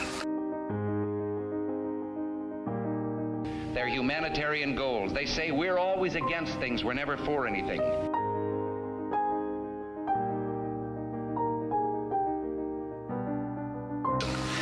What is fascism? Fascism is private ownership, private enterprise, but total government control and regulation.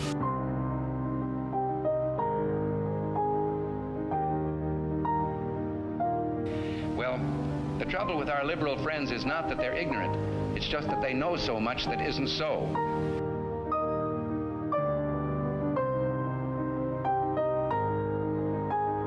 If we lose freedom here, there's no place to escape to. This is the last stand on earth.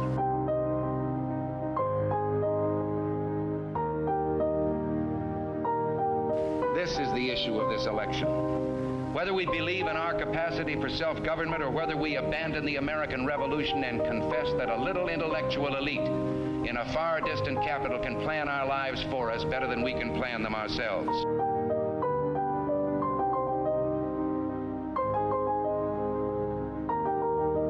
The conservative, so-called, is the one that says less government, get off my back, get out of my pocket, and let me have more control of my own destiny.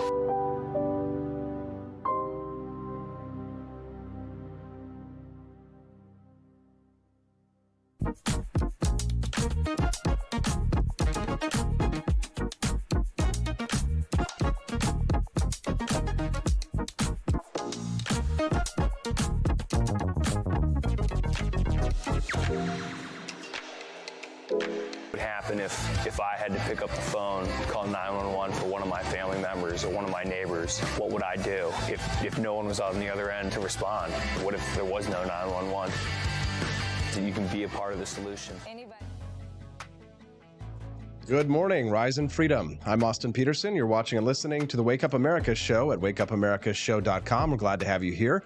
Make sure that you click like. And for those of you who are watching us for the very first time, and I know maybe the hundreds of people that are here, it's a lot of you that are. So if you're enjoying the content that you're hearing today, make sure that you subscribe to the channel at rumble.com/AP4Liberty and come back and join us. We're destination listening in the mornings. Great way to start your day.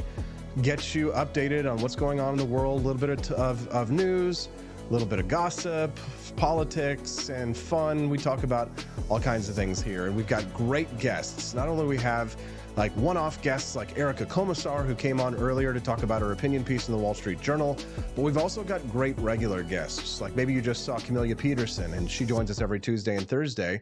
But we've also got one special guest that has a regular time slot happening right now, who we haven't seen in a couple weeks. And her name is Daniela Pensack, and she's a Turning Point USA field coordinator for their high school program, and she also has a master's degree. Good morning, Daniela. How are you?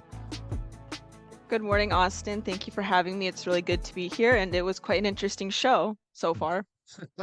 That's what you said during the commercial break. You're like a little controversial, and I had a feeling that it might be because we were talking a little bit earlier about women who go to get advanced degrees, like yourself, would prefer to date a man who, or what she said, I'll just say it, I'll use the term that she used, which is to marry up or to date up. In which case, in your scenario, you would ideally be looking for a doctorate, someone with a PhD. Is that correct? Yes, as you can see, especially for the viewers that aren't aware, I do have a master's. The story, hits home to me. And yeah, I mean, naturally, women they want to marry up, right?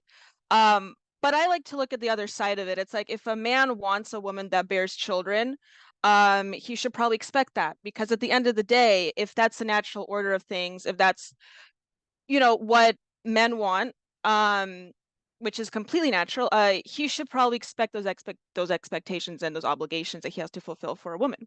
But at the end of the day, I mean, we are entering a new era of human society and here in America, and jobs are getting more specialized, and I think it also makes a lot of sense why women who don't typically exceed in like physical labor, and you could argue like they wouldn't exceed in like trade schools, things like that. So it makes more sense to get into more I guess cerebral elements of a career, or in like particular industries. So it also makes sense why women are probably excelling in school.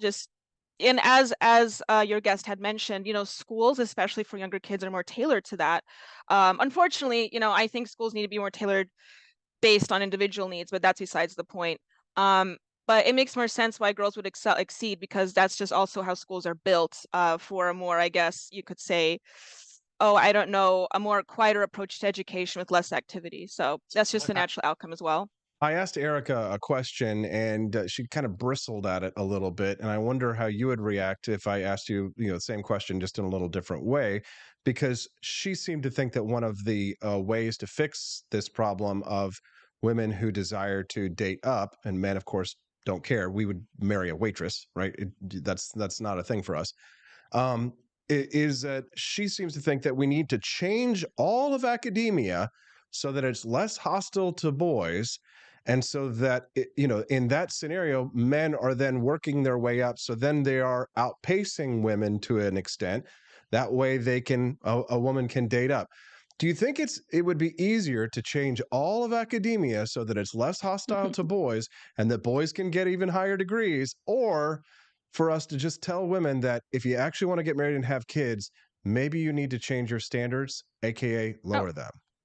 Yeah, absolutely. I mean, listen, I live in reality. I like to call myself a realist, so I completely understand that when I go, because I also want to further my education at some point as well. But that's just who I am. I liked academia. That's just, I know a lot of conservatives don't like that about me, but but no, I'm a natural academic. So, but also, understanding that, I also understand that in the dating world, it's not, I'm not going to expect a doctorate or a PhD haver to always come out and date me.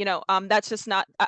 Women need to be realistic, especially if they're seeking higher education. And yeah, they do need to compromise their they do need to compromise the type of man that they're interested in sometimes, especially as you get older. So I completely understand that. I do wish more women would understand that. Especially if they want to have a family and raise kids. You're not always going to find the perfect guy.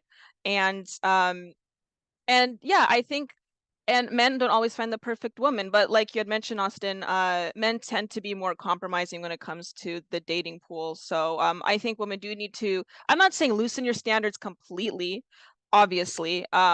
Everyone needs to have some standards, but at the same time, you also have to be kind of realistic. Yeah, for sure. Joni Rankin says it's okay to marry down. What's the point? Women are much more financially independent now. Thanks for your comment, Joni. We'd love to hear from our listeners. You can text the show at 573-319-1586. So let's talk about the subject that I dropped at the very last minute for you. You're on the West Coast. It's 2 hours earlier there. So when I dropped this topic on you last night late, I'm sure that you were kind of like, dang it. Because we were at first, we were going to talk about aliens. I know you love the conspiracy stuff. We will get to that in just a moment. But I wanted to ask you about this Oliver Anthony story. He's the guy who sang Rich Men North of Richmond. Did a video yesterday, claims he canceled his show because they were charging too much for ticket prices. But then someone else claims that, hey, this guy's getting $120,000 to get paid to do this. He disagrees. Can you kind of lay out for us what's going on here with this story? Yes, the new famous country music singer, Oliver Anthony, got really angry the other day. He filmed himself talking about how this Knoxville venue is charging $200 tickets for meet and greets and $90 for general admission. And he said in this video that he posted on social media, Oliver Anthony did, saying that, it's BS. He would never want tickets to be over $25 for meet and greets, let alone general admission. And he canceled the show. But there's a few important notes here that were missed. First of all, he had his friend be the booking agent. His friend, by the way, has no previous experience in doing this. He's also a plumber. So, this poor guy's out there making these arrangements. And so anyway, I think I'll get to my theory and what I think actually happened. But essentially, when Oliver Anthony went online and talked about this, he later apologized for being very hostile to the venue owners. But the venue owner, Chuck Ward, came out shortly after, and he explained that actually what had happened is that he made a deal with the booking agent, and what was agreed upon was $120,000 for entire venue, and to break even for both the artist and the venue owners, that tickets would just have to come out to $200 for meet and greets and $90 for general, especially because they were expecting to sell like 1,500 to 1,600 tickets at most. So that's what happened. And so there's what I think actually happened. I think I'm going to play Occam's razor to the situation, and I'm just going to say I think that the booking agent just he didn't know what he was doing. I think there was some level of miscommunication that occurred, because look, this guy has no previous experience in doing this. He was talking to Chuck, and Chuck, a man who is used to, I mean, he's a venue owner, so he is used to the style of conversation, probably pulled a fast one on him, or the agent just was confused or unsure, unaware of what deal was made. And I think there was just a level of miscommunication. And what people tend to forget, especially on Twitter, if you read about it, is that they're blaming Oliver for this. But Oliver wasn't the one booking it, so he probably just found out about the ticket prices, was seething about it, and made the video without thinking too much about it. And then later on, he was remorseful. Since then, Oliver Anthony has said he is looking for a different permanent agent. So, clearly he learned his lesson here. That is an important lesson because, the history of rock and roll and country music is replete with people who hire managers who have no idea what they're doing and they completely destroy their careers. Did you see the Elvis movie that came out recently, the Baz Luhrmann film of Elvis? I did not know. Okay, yeah. So like Elvis's manager was one example of people, and obviously Elvis was a humongous star, but like they criticized his manager because his manager didn't allow him to do any international tours because his manager couldn't leave the country because he would be deported. So it was like, there's a lot of shady managers when it goes on, but at least Oliver is sees that that's a problem and has decided to fix it. Because a lot of times people are like, ride or die. I only stick with my manager, and it really Right. can destroy their careers. Yeah, no, thankfully, Oliver is learning from his mistake here and is looking for another booking agent. I feel kind of bad for his friend because, this did cause like quite a stir on social media, particularly on Twitter. And but I'm glad that Oliver is at least learning from it so he could still like salvage his career. Without making too much of a bad name for himself, because there's a lot of people that have strong feelings about Oliver Anthony. I mean, even people on the right, they're kind of upset at him, or have a negative opinion on him, and calling him, saying he's astroturfed and all this stuff. I don't know, is Yes. that possible? Maybe it's possible, but at least in this situation, I think it's quite obvious what happened, in my opinion. And I think the most simplest explanation is the correct one here. Yeah. So it's kind of a thing in the music industry right now, and even the podcasting industry, for example, where they use the term astroturf, right? Where they call them industry plants. And it's where you take someone who has either, not really written their own music, maybe they haven't like dropped a big hot album, but they come out of nowhere and all of a sudden they've got all this industry backing and they're booking these huge shows and nobody's ever heard of them before. Meanwhile, you've got all of these, young people who have, been doing the SoundCloud thing and have been building up their audience, and they've been growing organically, but the record industries come in and then they build these plants.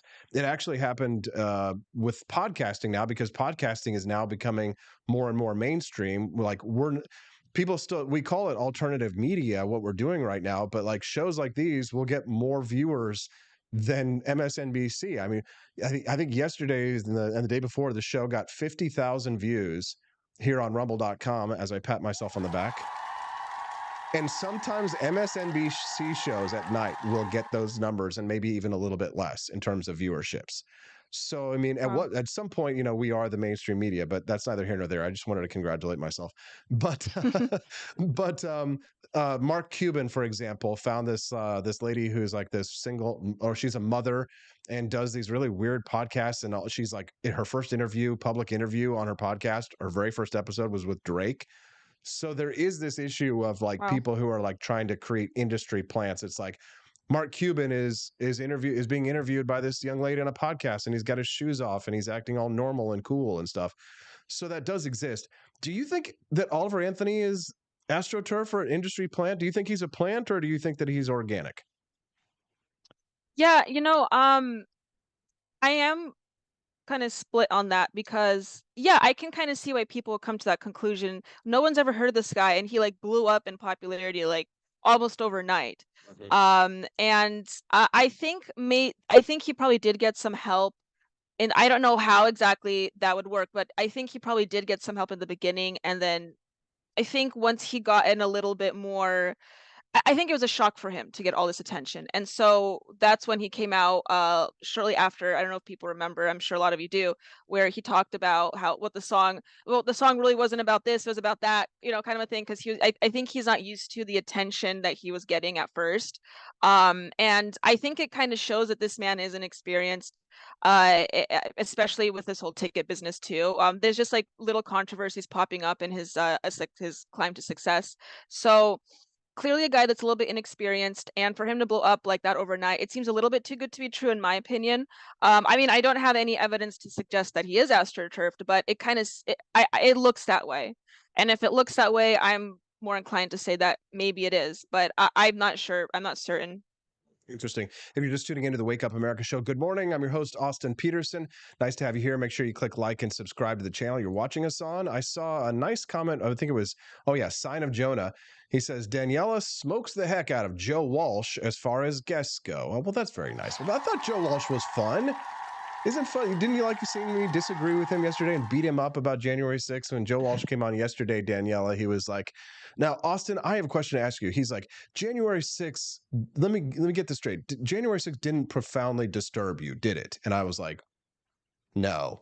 He's like, ripping his hair out, you know what I mean? Because for him and for the left, it was like literally a new 9/11 for them, but it's kind of like for us, it's kind of like, the left was burning down our cities for 2 years and lying and gaslighting us in the media for 2 years. I mean, and watching the George Floyd riots and the COVID-19 pandemic and Anthony Fauci and all the lies and the BS spread to us in the media. And then some people like break some windows at the Capitol and steal Nancy Pelosi's, podium. Like, yeah, they shouldn't have done that, but it's kind of like, Big deal. Yeah. Big deal, right? No, I really don't care. Anyways, but I'm not a normie. Anyways, Daniela, I'd like to switch topics here. I want to play a really quick video clip here for our listeners. You won't be able to hear it, but they will be able to hear it. This is the government of Mexico unboxing aliens. Okay, here it is. Terrestre y que después de desaparecer, I'll go ahead and translate here my Spanish. Here we have, you can see the extraterrestrial's body.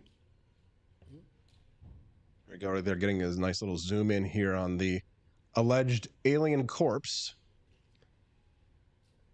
There you go. You can see it looks very much like E.T. from the film. We conducted an anal probe on the alien. And we did determine that it does have a functioning digestive system. This is the alien. We are hoping that they are peaceful if they are out there. And obviously, I don't speak any Spanish, and I'm making that all up. All right, Daniela, what the hell is the government of Mexico doing? What are those things?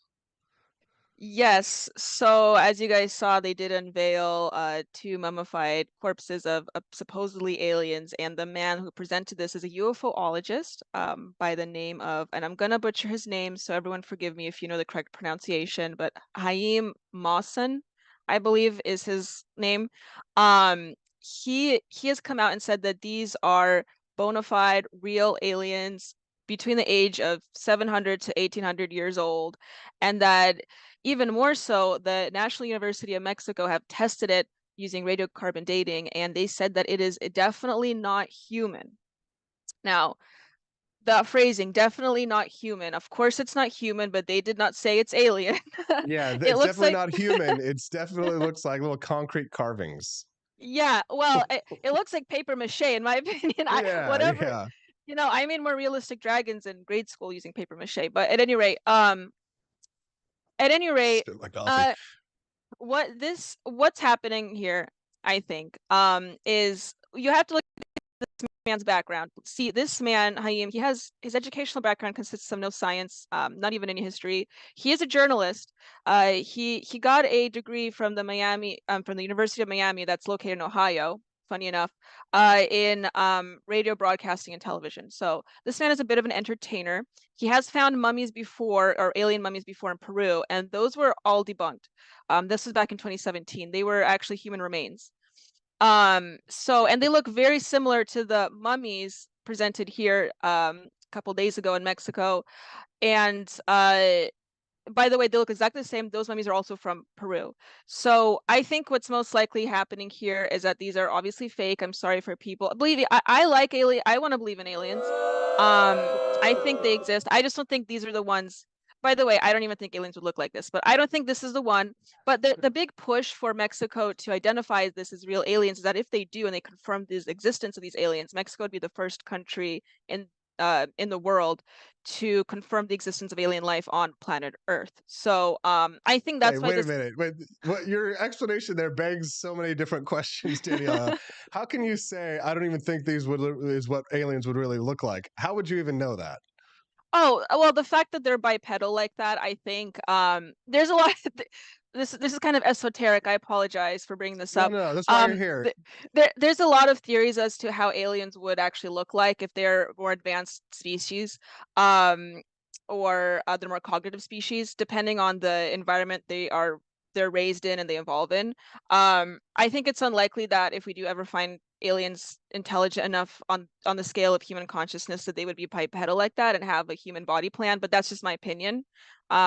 Probably would look more like a squid. It just depends on where it evolved.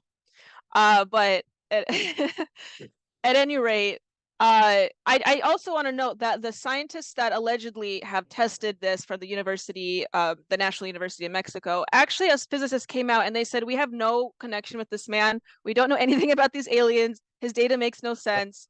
I think this is really an interesting, this is really interesting entertainment for the world, especially with the Biden impeachment hearings going on. Really good distraction, really fun, but these are definitely not real aliens. Okay, they're not real aliens. Boo, that's no fun. I was hoping, because I know you're a real big into the conspiracy stuff, I was hoping that you were going to confirm for us today the presence of alien life. But it has been weird how there's been not only this from Mexico, but here in the United States, they've been having all these hearings and stuff about like UFOs and stuff here in the USA. Is it a psyop? Well, what I think it is, I think there's multiple reasons for this. First of all, they do serve as distractions from other things that are happening in the world. Yes, everyone's saying that. I agree. I also think, though, they're trying to condition us to accept the presence of aliens on planet Earth. That's my personal opinion. I do believe aliens exist. I just think it's happening in a way that we don't really quite expect, and they're just trying to get us. They're conditioning us to accept this. That's my opinion. There very well could be alien life on planet Earth. I just don't think they look like little green men. That seems to be quite unlikely in my opinion. Okay, well, speaking of green men, aka reptilians, Senator Mitt Romney has announced that as he reaches the age of 80 years old, that he will not be seeking re-election in Utah. And we're having conversations about the gerontocracy. And yesterday it was announced that the Libertarian National Committee would seek conservatorship over not Donald Trump, Joe Biden and Mitch McConnell for being geriatric elites who are having strokes in public. And I think Senator Mitt Romney rightly doesn't want to start stroking out on camera. What are your thoughts on this? Yeah, if he has a second term, he's going to be in his mid 80s by the end of it if he runs in 2024. So he had said that Utah needs a younger generation of leaders. Very virtuous. I highly respect him for that, especially since we have like the oldest president in US history right now. So Mitch McConnell glitching out every other day. Nancy Pelosi is going to be 83 and she's running again. So yeah, it's crazy. I do think it's double faceted. It's faceted, double faceted though. I think he's not running because he kind of sees a writing on the wall that, I mean, Utah voters are over 50% pro-Trump. And let's be honest, Mitch he's not a big Trump guy. So I think he's probably calling a good shot here and not running. Considering his history with Trump and considering Utah's allegiance to Trump. So I think it makes complete sense, but that's just my opinion. That could be another reason why he's not running. That's pretty good. Daniela Pensack, is there anything else you'd like to share with our listeners before we let you go? Are you an alien? Not that I'm aware of, but anything is possible. If you're interested in anything that I said, follow me on social media. I always have to blast my social media. So Pensack Daniela at Twitter. That's my tag. You can find me on there. I have been struck again on TikTok, so it is very likely it'll come down. So follow me on there before I get banned completely. I might have to make a second one, but it's official Daniela Pensack on TikTok and the same on Instagram. There you go. Official Daniela Pensac on TikTok and Pensac Daniela over on x.com. Hey, Daniela, great to see you again. We missed you, and we look forward to seeing you back in your regular spot again next Thursday. Thanks for your time. See you then. Thank you. See you then. Thanks a lot. In the past couple of weeks, the president has lied about being at Ground Zero the day after the September 11th attacks. Falsely claimed he saw the Pittsburgh Bridge collapse. Claimed his grandfather died in the hospital days before his birth. What is going on with the president? Is he just believing things that didn't happen did happen, or is he just randomly making stuff up? The president was deeply touched and honored to be able to spend 9/11 with military members there in Alaska and some families, and was honored by their presence and the chance to make an important set of remarks about why we need to continue to remember that day. And he did that. And he spoke about a visit to Ground Zero, which he did participate in, about a week or so after the event. And what that looked like. After the event. A week or so after the event is when he participated in it. Looks like it's time for us. Now it's time to say goodbye to all our family. What a great show today. Well, didn't you think so? Great guests, great topics. Camellia blushed. Daniela was whiter than ever. Thanks so much for tuning into the Wake Up America show. If you enjoy the content, I know for many of you it's your very first time here. Thank you to Rumble for featuring us on the front page. We got to give it up to our Rumblers. You guys are awesome. It's so much fun to see the show grow. Here, it's our 1-year anniversary. Think about if we can keep these kinds of numbers up, think about where we're going to be a year from now. This little 2-person business, me and my little sweet wifey, who's going to be on the show tomorrow, right? We're going to be able to turn this into a real libertarian network in no time at all, thanks to the support of people like you. If you've been watching the show regularly and you're like, you know what, I want to help Austin and Stephanie achieve the American dream and make a libertarian news network, here's how you can support us. If you go to wakeupamericashow.com/support, you can become a monthly sustaining member of the show. You get perks and bonuses, monthly prize drawings from apforlibertyshop.com. You also get a permanent 20% discount. For as long as you are a supporter, a monthly supporter, you get a 20% discount at apforlibertyshop.com. And I know a lot of you are looking for a Halloween costume that's cheap and easy. Well, we got an awesome shirt in the store that just says government in spooky letters, all oozing in green. Show up to the Halloween party wearing our shirt that says government. Everybody's going to be scared as hell, right? And it's only going to cost you like $23, but even less than that if you're a monthly subscribing member of the Wake Up America show. Go to wakeupamericashow.com/support. Become a $5 member, $10 member, $17.76 a month member. If you become a $17.76 a month member, then you get a keychain in the mail from us, and you also get on the Peterson family Christmas card list, which is coming up very soon. So those Peterson's Patriots level supporters, you get discounts to the shop, prize giveaways, and you get on our Christmas card list, and you get a free gift in the mail. So why don't you do it now? wakeupamericashow.com/support, and we'll see you tomorrow on Freedom Family Friday on the Wake Up America show at wakeupamericashow.com. Thanks, guys. Click like and subscribe before you go. See you tomorrow.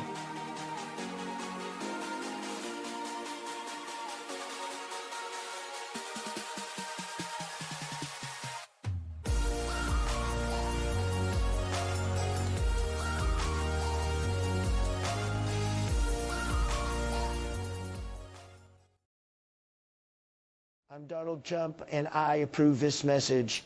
Believe me, Austin Peterson is the best. He's got the greatest Wake Up America show I've ever seen.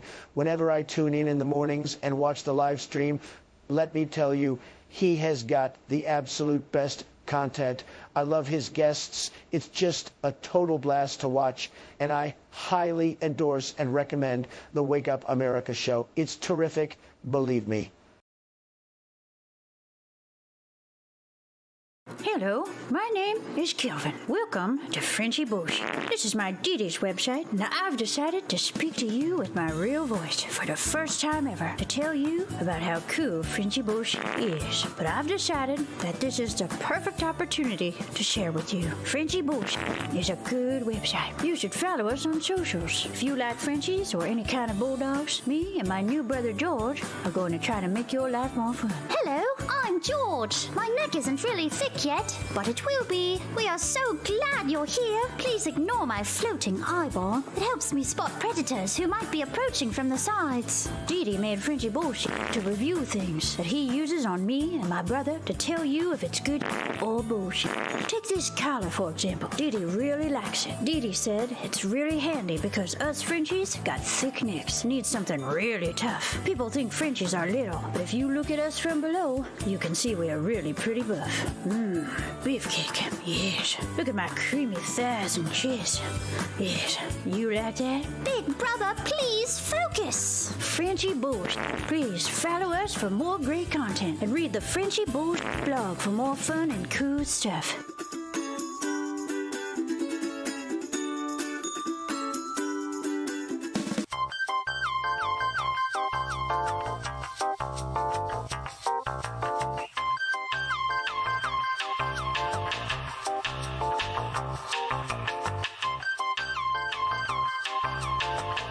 I'm a public defender. I am a public defender. I'm proud to be a public defender. 80% of Americans accused of a crime will get appointed a public defender. Everybody from a speeding ticket to capital murder. For every dollar we spend on public defenders, we spend $3 on prosecutors. Public defenders have to do pretty much everything on their own. Social workers, counselors. Investigating is another piece of it. The average public defender holds 300 cases annually. You never feel like there's enough time. Public defenders have health issues all the time. A lot of people give up and say, I can't do this work anymore. Gideon's Promise trains, mentors, and supports public defenders.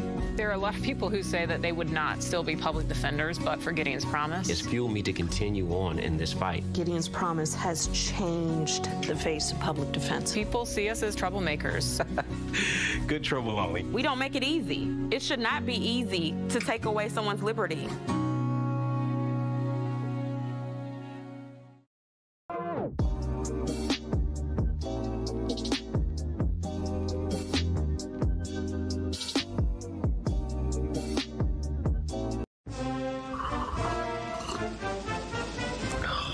Tired of spending your hard-earned money on woke corporations that don't share your pro-freedom values? Fed up with sipping liberal lattes and progressive cappuccinos? Introducing Founding Flavors from AP for Liberty Shop. Get your day started with Washington's Revolutionary Roast. As robust and principled as the man himself, this blend is the shot of energy heard round the world. Or maybe you want to taste the fervor of freedom with Adams's Patriotic Perk. It's as dynamic and balanced as the U.S. Constitution, sure to awaken your spirit of liberty. For the aficionados, we've got the Jeffersonian Java, a complex mix of flavors that speaks volumes about your refined tastes. And don't forget Betsy's Liberty Lullaby, our decaf option, crafted with the same care and dedication Betsy Ross put into our Star-Spangled Banner. This blend lets you enjoy the taste of freedom anytime without losing sleep. No woke beans here, folks. Just pure, patriotic, pro-freedom flavors brewed with love for liberty. So why compromise your principles for a cup of coffee?